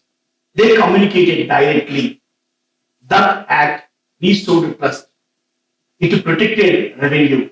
It provided that communication affects business numbers. So in our country too, customers react strongly to clarity. When brands speak honestly, they gain loyalty. When customers trust, they buy. Marketing must carry this truth. Every message must support the final goal, that is sales. Then we move to rule number three. Plan a little so you can do a lot more. Plan a little so you can do a lot more. Marketing teams always have two types of people. Some plan, some act. One group studies details, the other drives momentum. Both are essential. Balance builds success. The Indian marketing teams show this mix in every office, from startups in Koramangala to corporate towers in Gurgaon. Planning gives direction, action gives life. When both work together, results multiply. A little thought before action saves time. A little action after planning, it creates impact. This balance moves marketing forward. Then we move to rule number four. Know what you are aiming at. Clear objectives. They strengthen every campaign. They guide messages. They guide decisions. They guide investments. Objectives appear in three forms. Awareness helps the market notice a brand. Demand generation brings people closer to the product. Lead conversion, it turns interest into revenue. These steps form a chain. They act like stepping stones. When the aim is clear, every choice becomes simple. Without clarity, even the most creative campaign loses direction. But with clarity, every action produces value. So, in our country, fast marketplace, this clarity protects teams from confusion and wasted effort. Then rule number 5, pick the problem you want to solve. Resources are limited. Teams cannot do everything at once. Prioritization, it becomes essential. A simple method helps. First, list all possible activities. Next, study their impact. Then, estimate the cost, estimate the time, estimate the effort. Evaluate success chances. Compare return on investment. Rank everything. Draw a line. Work above the line, it moves on. Work below the line, it waits. This method creates discipline. It brings order to chaos. It stops energy from scattering in 10 directions. It helps businesses from small shops to large companies. They stay focused. Choosing the right problem at the right time, it leads to progress. Then let's move to rule number 6. Get to know your customers. Get to know your customers. Customers understanding, it goes through 3 layers. Demographics, they tell who the customer is. Psychographic, it explains why the customer behaves in a certain way. Behaviors show what the customer actually does. When all these 3 combine, the customer becomes real, not a number. A person with needs, a person with fears, a person with habits and hopes. This understanding, it changes everything. It shapes messages, it guides campaigns, it deepens trust, it strengthens connection. So, our markets, they require this depth. With many languages, many cultures, many lifestyles, the surface level knowledge does not work here. When marketers understand customers through these layers, their messages become personal, people listen, people respond, people buy. Knowing customer, it becomes one of the strongest tools a marketer can hold. Then we move to rule number 7. Target your messages. Target your messages. Targeting shapes the destiny of every campaign. It works in marketing the same way the location works in real estate. The right message, it reaches the right ear only when the audience is chosen with clarity. Indian markets, they make this even more important. A message that works in Bangalore Tech Hub, it does not work in the same way in a type 3 towns in Odisha or in Telangana. A digital offer for young professionals in Gurgaon, it does not connect with the senior digital marketers in Pune. So, segmentation, it gives structure. Audience analysis adds depth. Behavior tagging, it completes the circle. These tools turn random communications into focused impact.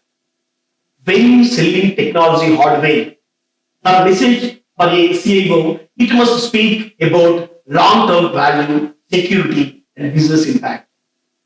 The same product must be presented differently to a vice president of IT who looks for operational stability. The IT manager, he expects clarity about implementation and maintenance. One product, 3 minds, 3 messages. This approach, it makes marketing efficient. It saves money, it saves time, it builds influence, it creates results. Rule number 8, customers are people too. Understanding customers.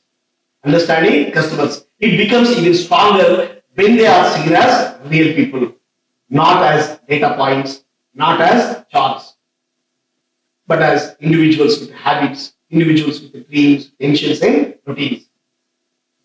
Persona based marketing, it brings this reality alive. A persona, it shows how a customer spends a day. It shows fears that hide behind decisions. It shows desires that purchasing behavior. It reveals the voice, that attitude, and even the rhythm of the person being served. This method brings a brand closer to life. Decades ago, a leading server in a global company, it created three personas. One represented a small office buyer, one represented a mid-sized business, one represented a large enterprise professional. Their names, they became symbols. They guided engineers. They guided sales teams. They guided marketers. They stood like silent advisors, reminding everyone to think from the customer's view. So our marketers, they can gain huge strength from this approach. It simplifies complex markets. It humanizes data. It builds emotional intelligence in strategy. It creates strong, relatable stories that customers understand. Then let's move to rule number 9. See the forest and the trees. See the forest and the trees. Marketing grows when teams see the full world around them. Internal beliefs alone do not guide success. The external landscape, it speaks loudly. Political shifts influence regulations. Economic, they changes shape purchasing power. Social patterns, they create new expectations.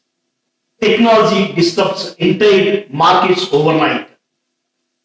This PST view, it prepares marketers to act with awareness. A company once launched an advanced e-discovery product into a cautious legal sector. The product was strong. The market was slow. The breakthrough came when the team looked outward. They studied the field.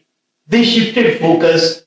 They targeted key institutions like the Department of Justice. Their strategy changed. Their results changed.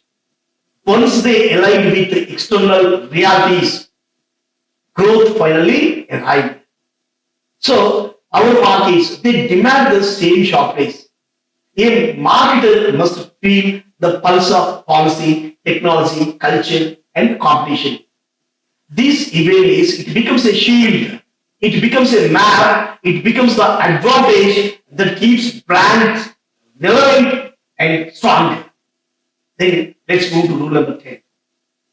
Change the words, not the idea. Ideas, they stay powerful when their core remains stable. Words can change, tone can change, style can change, but the idea must stay firm. This is the difference between message and copy. A message is the truth. A message is the soul. Copy is the expression. Copy is the output. Both matter. But the message carries depth. Campaigns across the world, they show this clearly.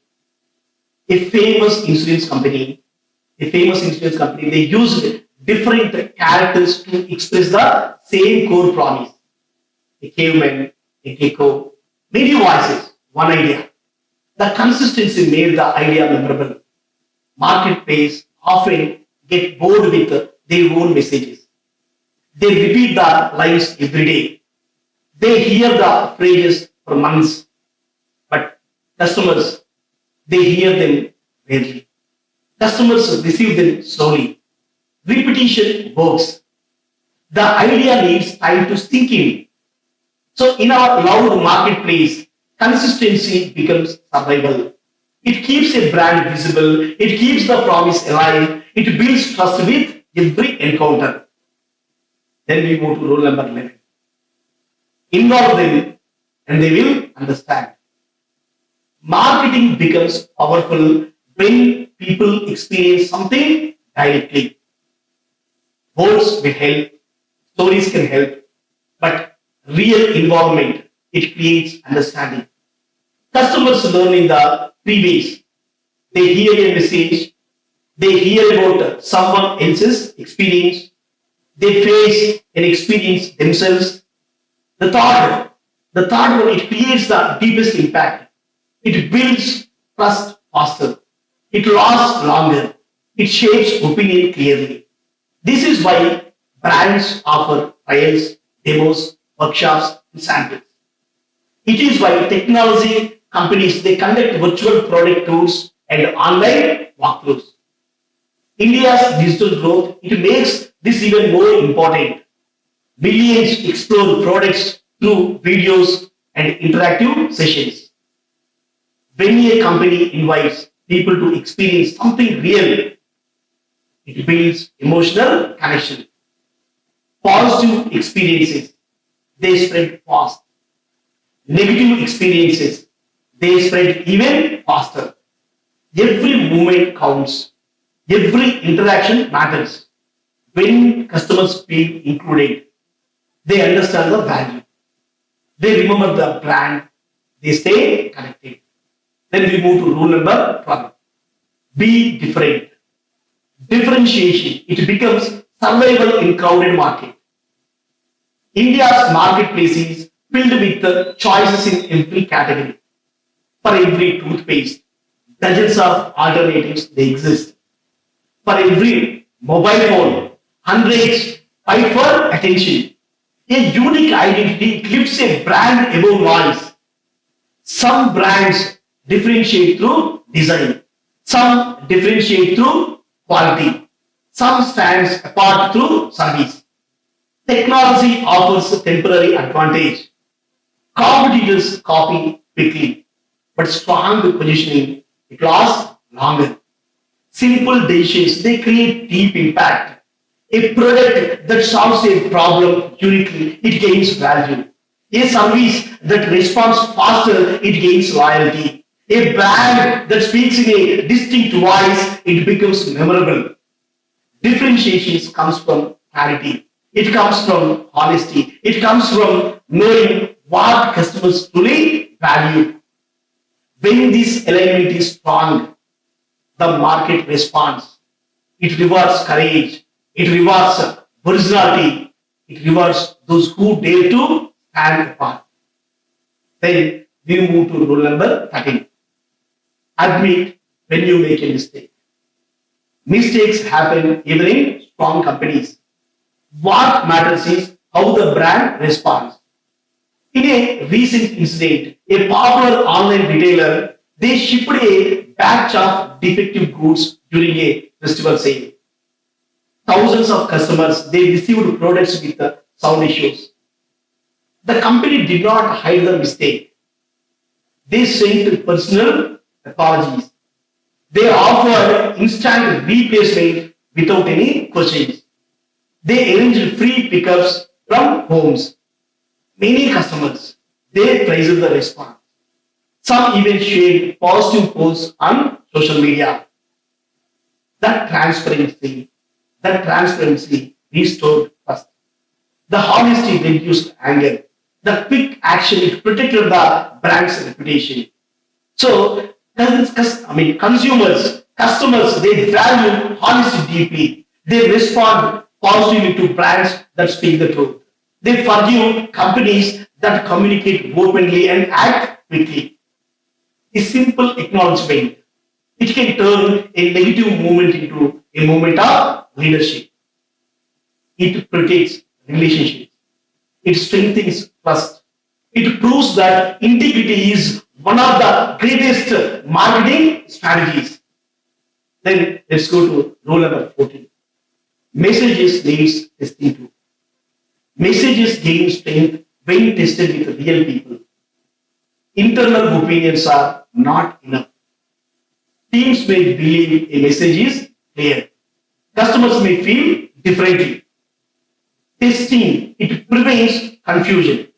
Testing prevents confusion. It reveals truths can remain hidden inside meeting rooms. It explains how companies use interviews, focus groups, and surveys. Even a sample of 30 participants, they offer solid direction. A sample of 300, it offers statistical strength. Both provide value. Early stage testing, it uses open conversations. People share what the message means to them. They share what they feel. They share what they understand. This feedback it shapes the message. It sharpens tone. It clarifies meaning. The testing reduces risk. It saves money. It prevents campaigns from collapsing. Indian brands benefit greatly from this process. With a diverse audience of languages, cultures, and expectations, message testing it becomes essential. It turns assumptions into clarity. It builds confidence before launch. It ensures the message speaks to the heart of the customers. Then let's move to rule number 15. Just say no to jargon. Marketing loses power when words lose meaning. Many brands hide behind a complicated language. They use phrases that sound impressive, but they say nothing. Customers read them and feel confused. Confusion, it pushes people away. Simplicity pulls them closer. A software tool once scanned documents for bullwords and replaced them with clearer terms. It showed how often teams rely on empty language. When a company shifted from phrases like optimize resources to increase revenue, the message became strong. It became human. Indian audiences, they respond to clarity. They like direct communication. They prefer straight talk. Simple words reach more people. Simple words build trust. A message spoken like a human, it touches the heart. Jargon, it builds distance. But clarity, it builds connection. So let's move to rule number 16. Be compelling. Customers focus on their own needs. They listen when a brand speaks to those needs. Every message it becomes powerful when it answers their inner thought. What benefit arrives in their life? Marketers, they build stronger impact when they speak about value. They highlight time saved, money saved, efforts reduced, satisfaction increased. Stories strengthen this effect. Real stories, real customer experiences. They prove that the message is true. People believe people like themselves. So this market, it loves such stories, testimonials, it moves minds, examples, they convince. A strong message always leads the listener to a next step. Click here, learn more, visit today, try now. These simple actions, they guide behavior. They turn interest into movement. It's a clear benefit, clear direction. This combination, it creates compelling communication. Let's move to rule number 17. Do it their way. Do it their way. Marketing works when customers receive information in the way they prefer. Some read emails, some watch videos, some enjoy phone calls, some want quick updates, some want detailed reports. This diversity, it grows even larger in our country. Millions prefer WhatsApp messages. Others prefer YouTube reviews. Some trust family referrals. Some rely on colleagues. Each group forms its own channel of influence. When a brand listens to these preferences, relationships they grow stronger. When a brand ignores them, distance widens. A good marketing mix, it blends many channels with care. It respects customers' comfort. It delivers information gently. It shows awareness. This approach, it builds loyalty. It creates a smoother journey. It makes customers feel understood every step of the way. Then let's move to rule number 18. Be consistent. Be consistent. Consistency gives strength to a brand. It keeps the message alive across every platform. Every touch point matters. Every brochure, every website, every email, a booth, a small ad, a white paper, each one must carry the same core idea, not the same word. The same idea That consistent, it builds memory. Memory builds trust. Trust builds purchase decision. A customer who appears a message repeatedly begins to believe. Even small changes in language can create confusion. A tagline updated in one place but not another, it weakens impact. So our customers, they observe small details, they compare, they discuss, they notice patterns.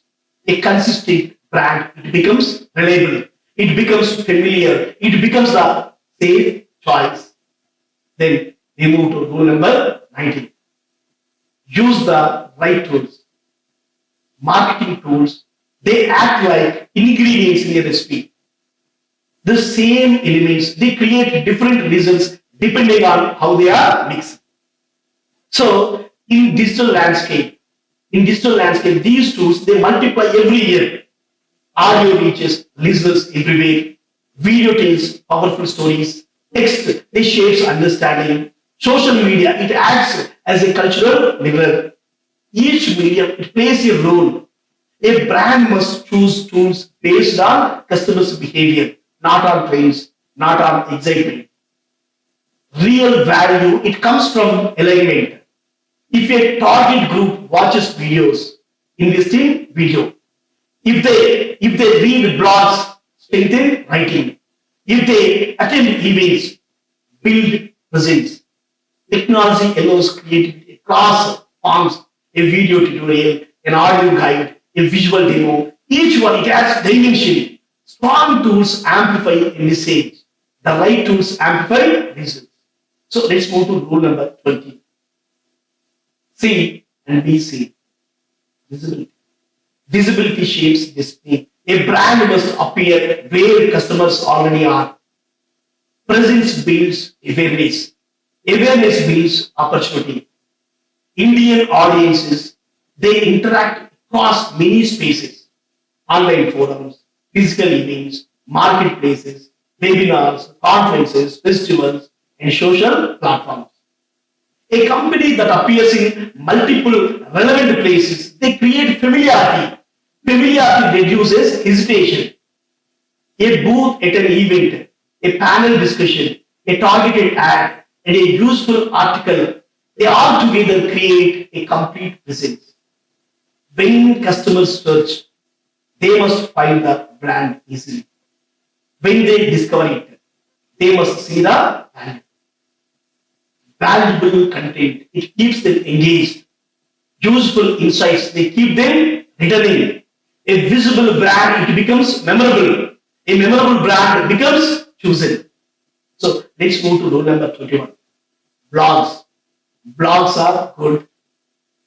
Blogs, they create space for genuine expression. They allow a brand to speak in a human voice. They spread ideas quickly.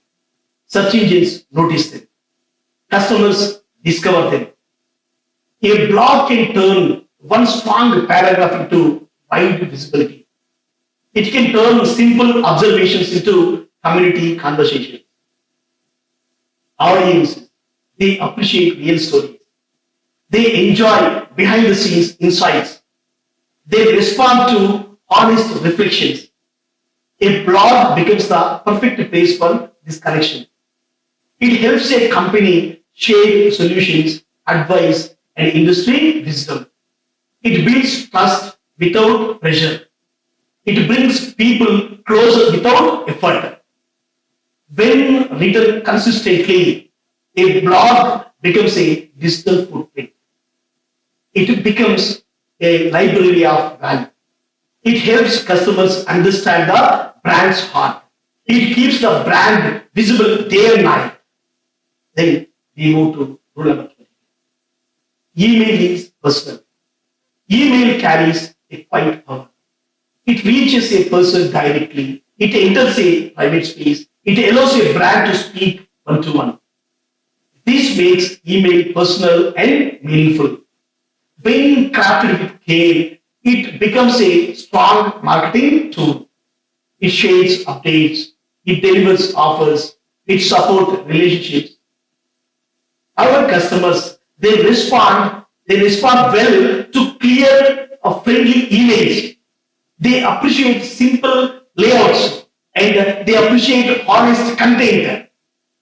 A personalized email, it feels respectful, it feels thoughtful, it builds trust, it builds recall.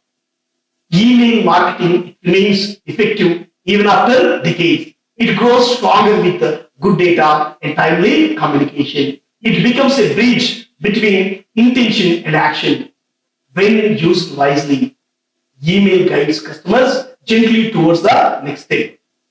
Let's move to rule number 23. Viral marketing is a tactic. Viral content.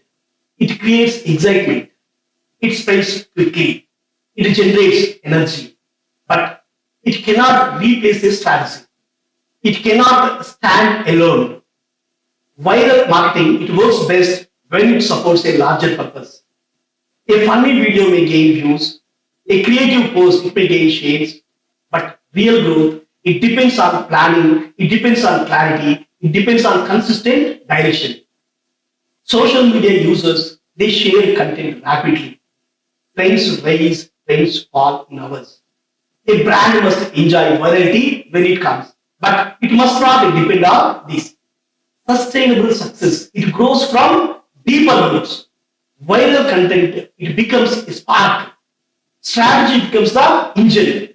Both together, they build strong momentum. Rule number 24. Be critical. Critical thinking strengthens marketing. It helps teams evaluate ideas without fear. It removes weak concepts early. It saves time, money, and energy. A critical eye, it sees gaps that the excitement hides. It notices inconsistency. It notices missing details. India's competitive market, it demands sharp thinking. Every campaign, it must hold its ground. Every message, it must withstand scrutiny. A team that evaluates its work honestly, it produces strong communication. It removes what is unnecessary. It sharpens what is essential. This discipline, this discipline, it leads to excellence. It invites improvement. It builds confidence in every project that moves forward. Then we move to rule number 24. 24. Always have a next step. Always have a next step. A message becomes powerful when it guides action. Every communication needs a clear next step. A link, a visit, a call, a download, a demo.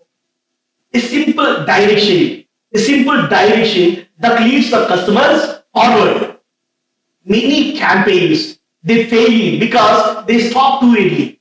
They inform, but they do not guide. They attract, but they do not move. So customers interact constantly across apps, emails, videos, and social platforms. They appreciate clarity. They respond to simple prompts. A next step, it reduces confusion. It creates flow. It turns interest into movement. It turns movement into results. A good marketer, he never leaves the audience without direction. Each message, it carries a gentle nudge that says, here is what comes next. Rule number 26. Change is your friend. Change is your friend. Change moves faster than ever. Markets shift quickly. Technology evolves daily. Customers' expectations, they rise without pause. Many fear change. Strong marketers welcome it. They adapt with speed. They adapt with speed. They adjust with confidence. So the market reflects this truth clearly. Payment systems change. Shopping habits change. Entertainment habits change. Entire industries, they transform in a few years. The brands that stay flexible, they rise above the rest. The ones that resist change, they fall behind. Change creates opportunity. It invites innovation. It pushes marketers to think fresh. It opens new doors. When embraced with courage, change becomes a powerful ally in every campaign. Then let's move to rule number 27. PR doesn't mean press releases. Public relations carries deeper meaning than a press release. It shapes reputation, it builds trust, it tells the world what your brand stands for. A press release, it announces news. PR builds connection, it builds perception, it builds credibility. So, media influence, it spreads across newspapers, digital portals, TV channels, and social influences. A strong PR approach, it uses all these spaces wisely. It creates meaningful stories that audience remember. It highlights values, not just announcements. It builds long-term respect. It earns attention instead of demanding. PR, it becomes a voice, a steady voice that strengthens the brand with every interaction. Then let's move to rule number 28. Trade shows will never die. Trade shows will never die. Trade shows, they continue to hold power. Even in a digital world, physical presence, it creates strong impact. People like to see products. They like to touch those products. They like to meet representatives face to face. So in exhibitions they attract thousands. These exhibitions, they become meeting grounds for ideas, deals, and partnerships. Then we move to rule number 29. Clicks are not customers. Online clicks are not customers. They offer numbers, they show interest, they show movement, but they do not guarantee sales. A click represents curiosity, not commitment. Strong marketing, it goes beyond surface data. It seeks real conversion. It seeks real impact. So online behavior proves this daily. Millions clicks on content. Far fewer makes purchase. Brands must understand this difference.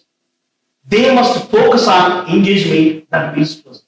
They must create journeys that guide users from clicking to buying. Metrics matter, but true results, they appear only when a customer completes a higher action. This clarity, it protects marketers from false confidence. It keeps them grounded.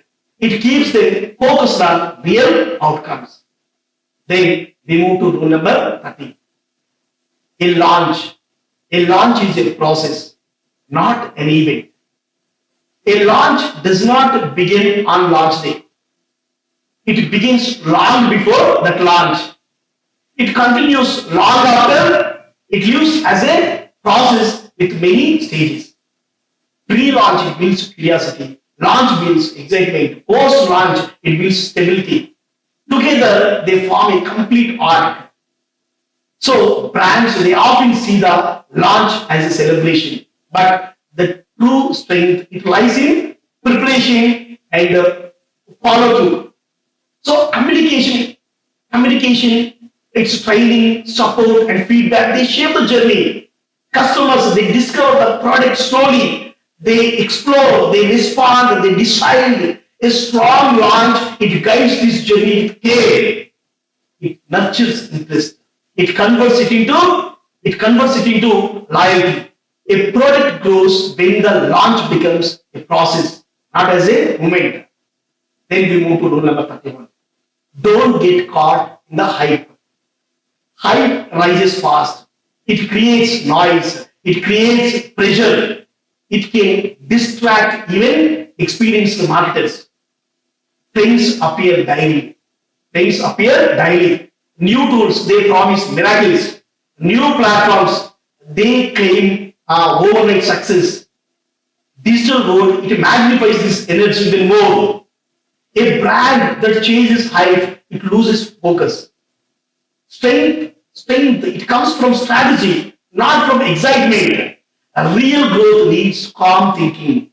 It needs patience. It needs discipline. When a marketer stays steady, they choose ideas that serve long-term impact. They avoid shortcuts. They protect brand identity. They build campaigns rooted in value. Because hype fades, substance stays. Strong marketers, they choose substance every time. So let's move to rule number 32. Rule number 32. The whole is greater than the sum of its parts. Marketing becomes powerful when all efforts work together. Each piece adds energy. A single ad it creates awareness. A single email it creates interest. A single event it creates experience. But when they all combine, their impact becomes greater. So our marketing rewards integrated communication. A customer may see a brand on social media, then at a mail event, then in a newspaper, then on a website. Each touch point, it strengthens memory, it builds familiarity, it builds trust. When everything aligns, the customer moves naturally towards the brand. This synergy, it multiplies results. It turns scattered actions into a strong force. It turns a brand into a presence. Then let's move to rule number 33. Marketing plans are good. A clear plan, it brings direction. It sets boundaries. It organizes ideas. It prevents confusion. Marketing without a plan, it becomes guesswork. Marketing with a plan, it becomes purposeful action. So, in our society, where market shifts quickly, planning becomes even more valuable. It prepares teams for sudden changes. It guides budgets. It aligns teams. It helps track progress. A well-prepared plan strengthens execution and it keeps momentum steady. Then let's move to rule number 34. Marketing is an art. Marketing holds creativity at its core. It uses imagination, it uses emotion, it uses rhythm, color, and storytelling. The art, it captures attention, it touches heart, it creates desire. Our culture, it celebrates art even in every form, it celebrates. It celebrates music, dance, cinema, design, and tradition. This richness, it influences how people respond to marketing. A powerful campaign, it uses visual beauty, it uses emotional depth, it uses narrative, grace, it transforms simple communication into an experience. When marketing becomes art, when marketing becomes an art, it inspires, it connects, it stays its memory long after the moment ends. Then let's go to Roland. Marketing is science. Marketing also carries precision. It depends on data. It depends on measurement. It depends on structured thinking. Science. Science identifies patterns. Science reveals truth. Science guides decisions with clarity. So, in this digital economy, marketers they receive massive data every day. Clicks, views, shares, purchases, journeys, and trends. This data, it becomes digital. This data, it becomes insights. Insights becomes strategy. Strategy becomes action. When science works within the art, marketing becomes complete. Creativity captures attention. Data sharpens directions. Together, all these, they elevate results. They turn marketing from guesswork into a mastery of art. Then let's move to rule number 36.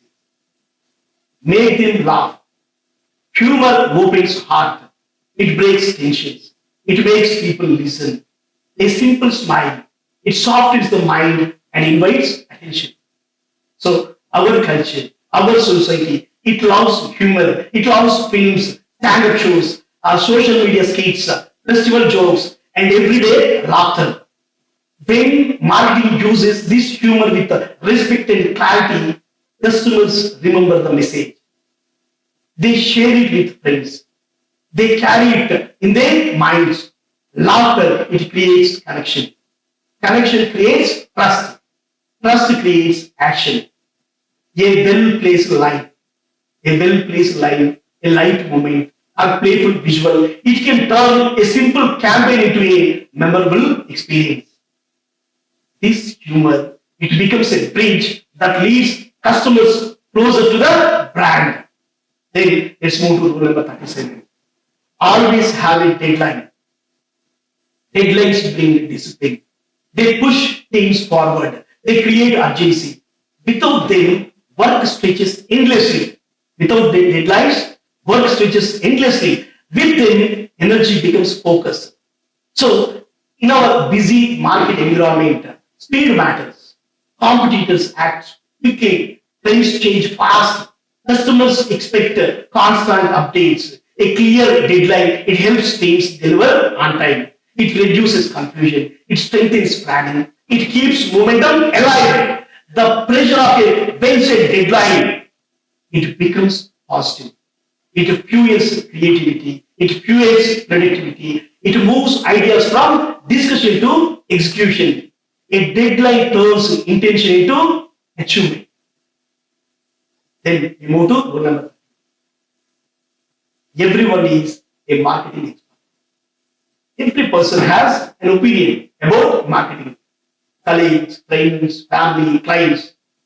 Anyone who sees an ad, they feel they can improve it. They feel they can improve it. This reality, it creates noise, it creates pressure.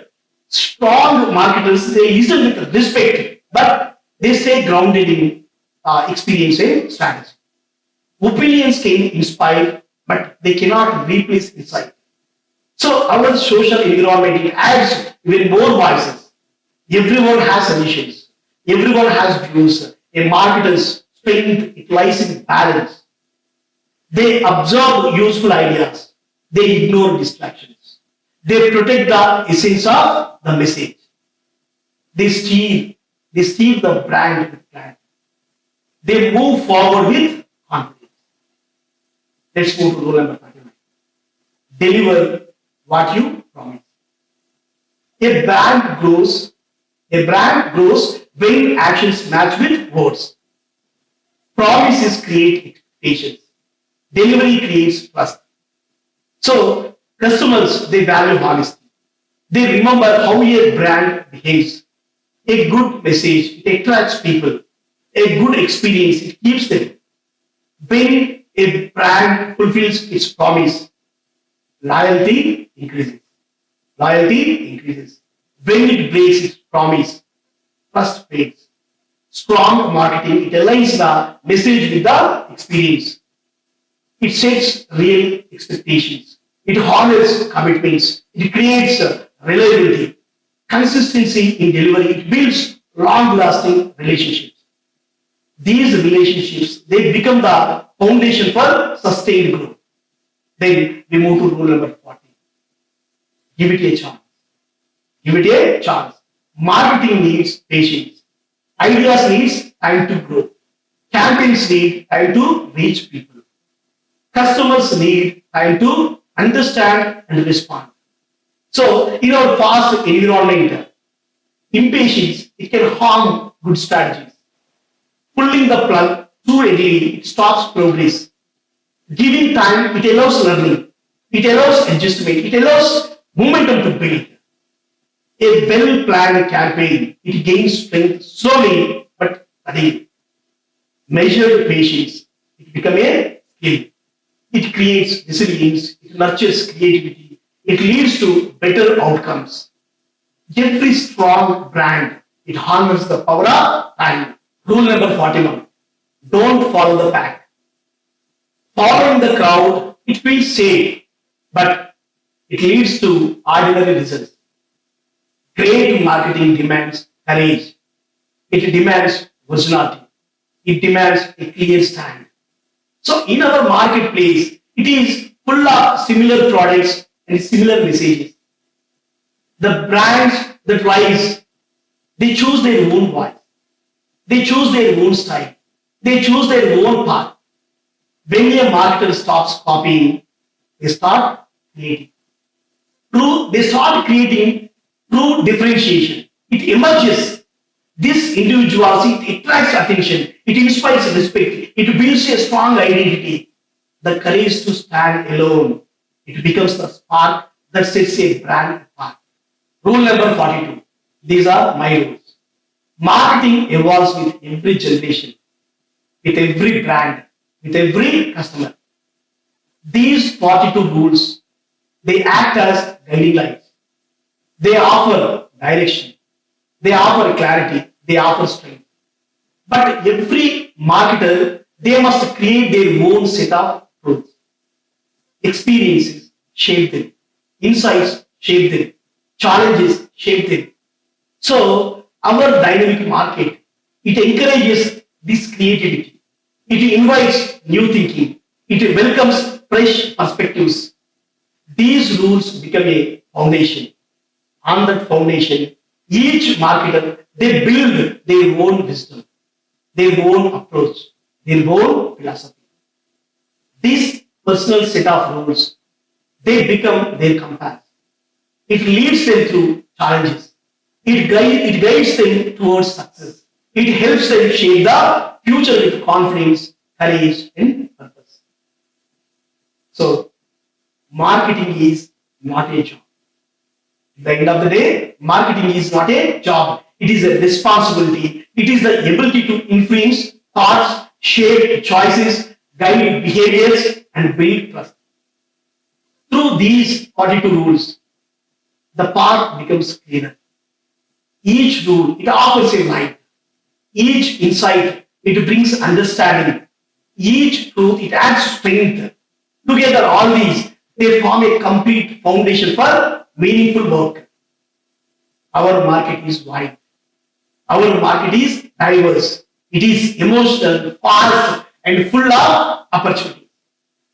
It rewards clarity. It rewards honesty. It rewards originality. It rewards those who listen deeply and act with purpose. These rules prepare you for the reality. These rules, they help you think with balance. They help you create with courage. They help you speak with simplicity. They help you deliver with integrity. So, marketing becomes stronger when it respects the customer. It becomes deeper when it understands emotion. Marketing becomes effective when it stays consistent. Marketing becomes memorable when it stands apart. When these qualities come together, a brand does not remain a product. It becomes an experience. It becomes a companion. It becomes a symbol. So, as a marketer, are you ready to carry these rules forward? You carry more than guidance. You carry mindset, a way of thinking, a way of leading, a way of connecting with people. So let these results shape your decision. Let them shape your voices. Let them shape your vision. And as the marketplace keeps changing, let your wisdom keep growing. This is your journey. This is your craft. This is your chance to build something meaningful. With these 42 rules in your brands, you move ahead not with uncertainty, but with clarity, courage, and purpose. Let your work shine. Let your ideas inspire. Let your message reach every heart it is meant to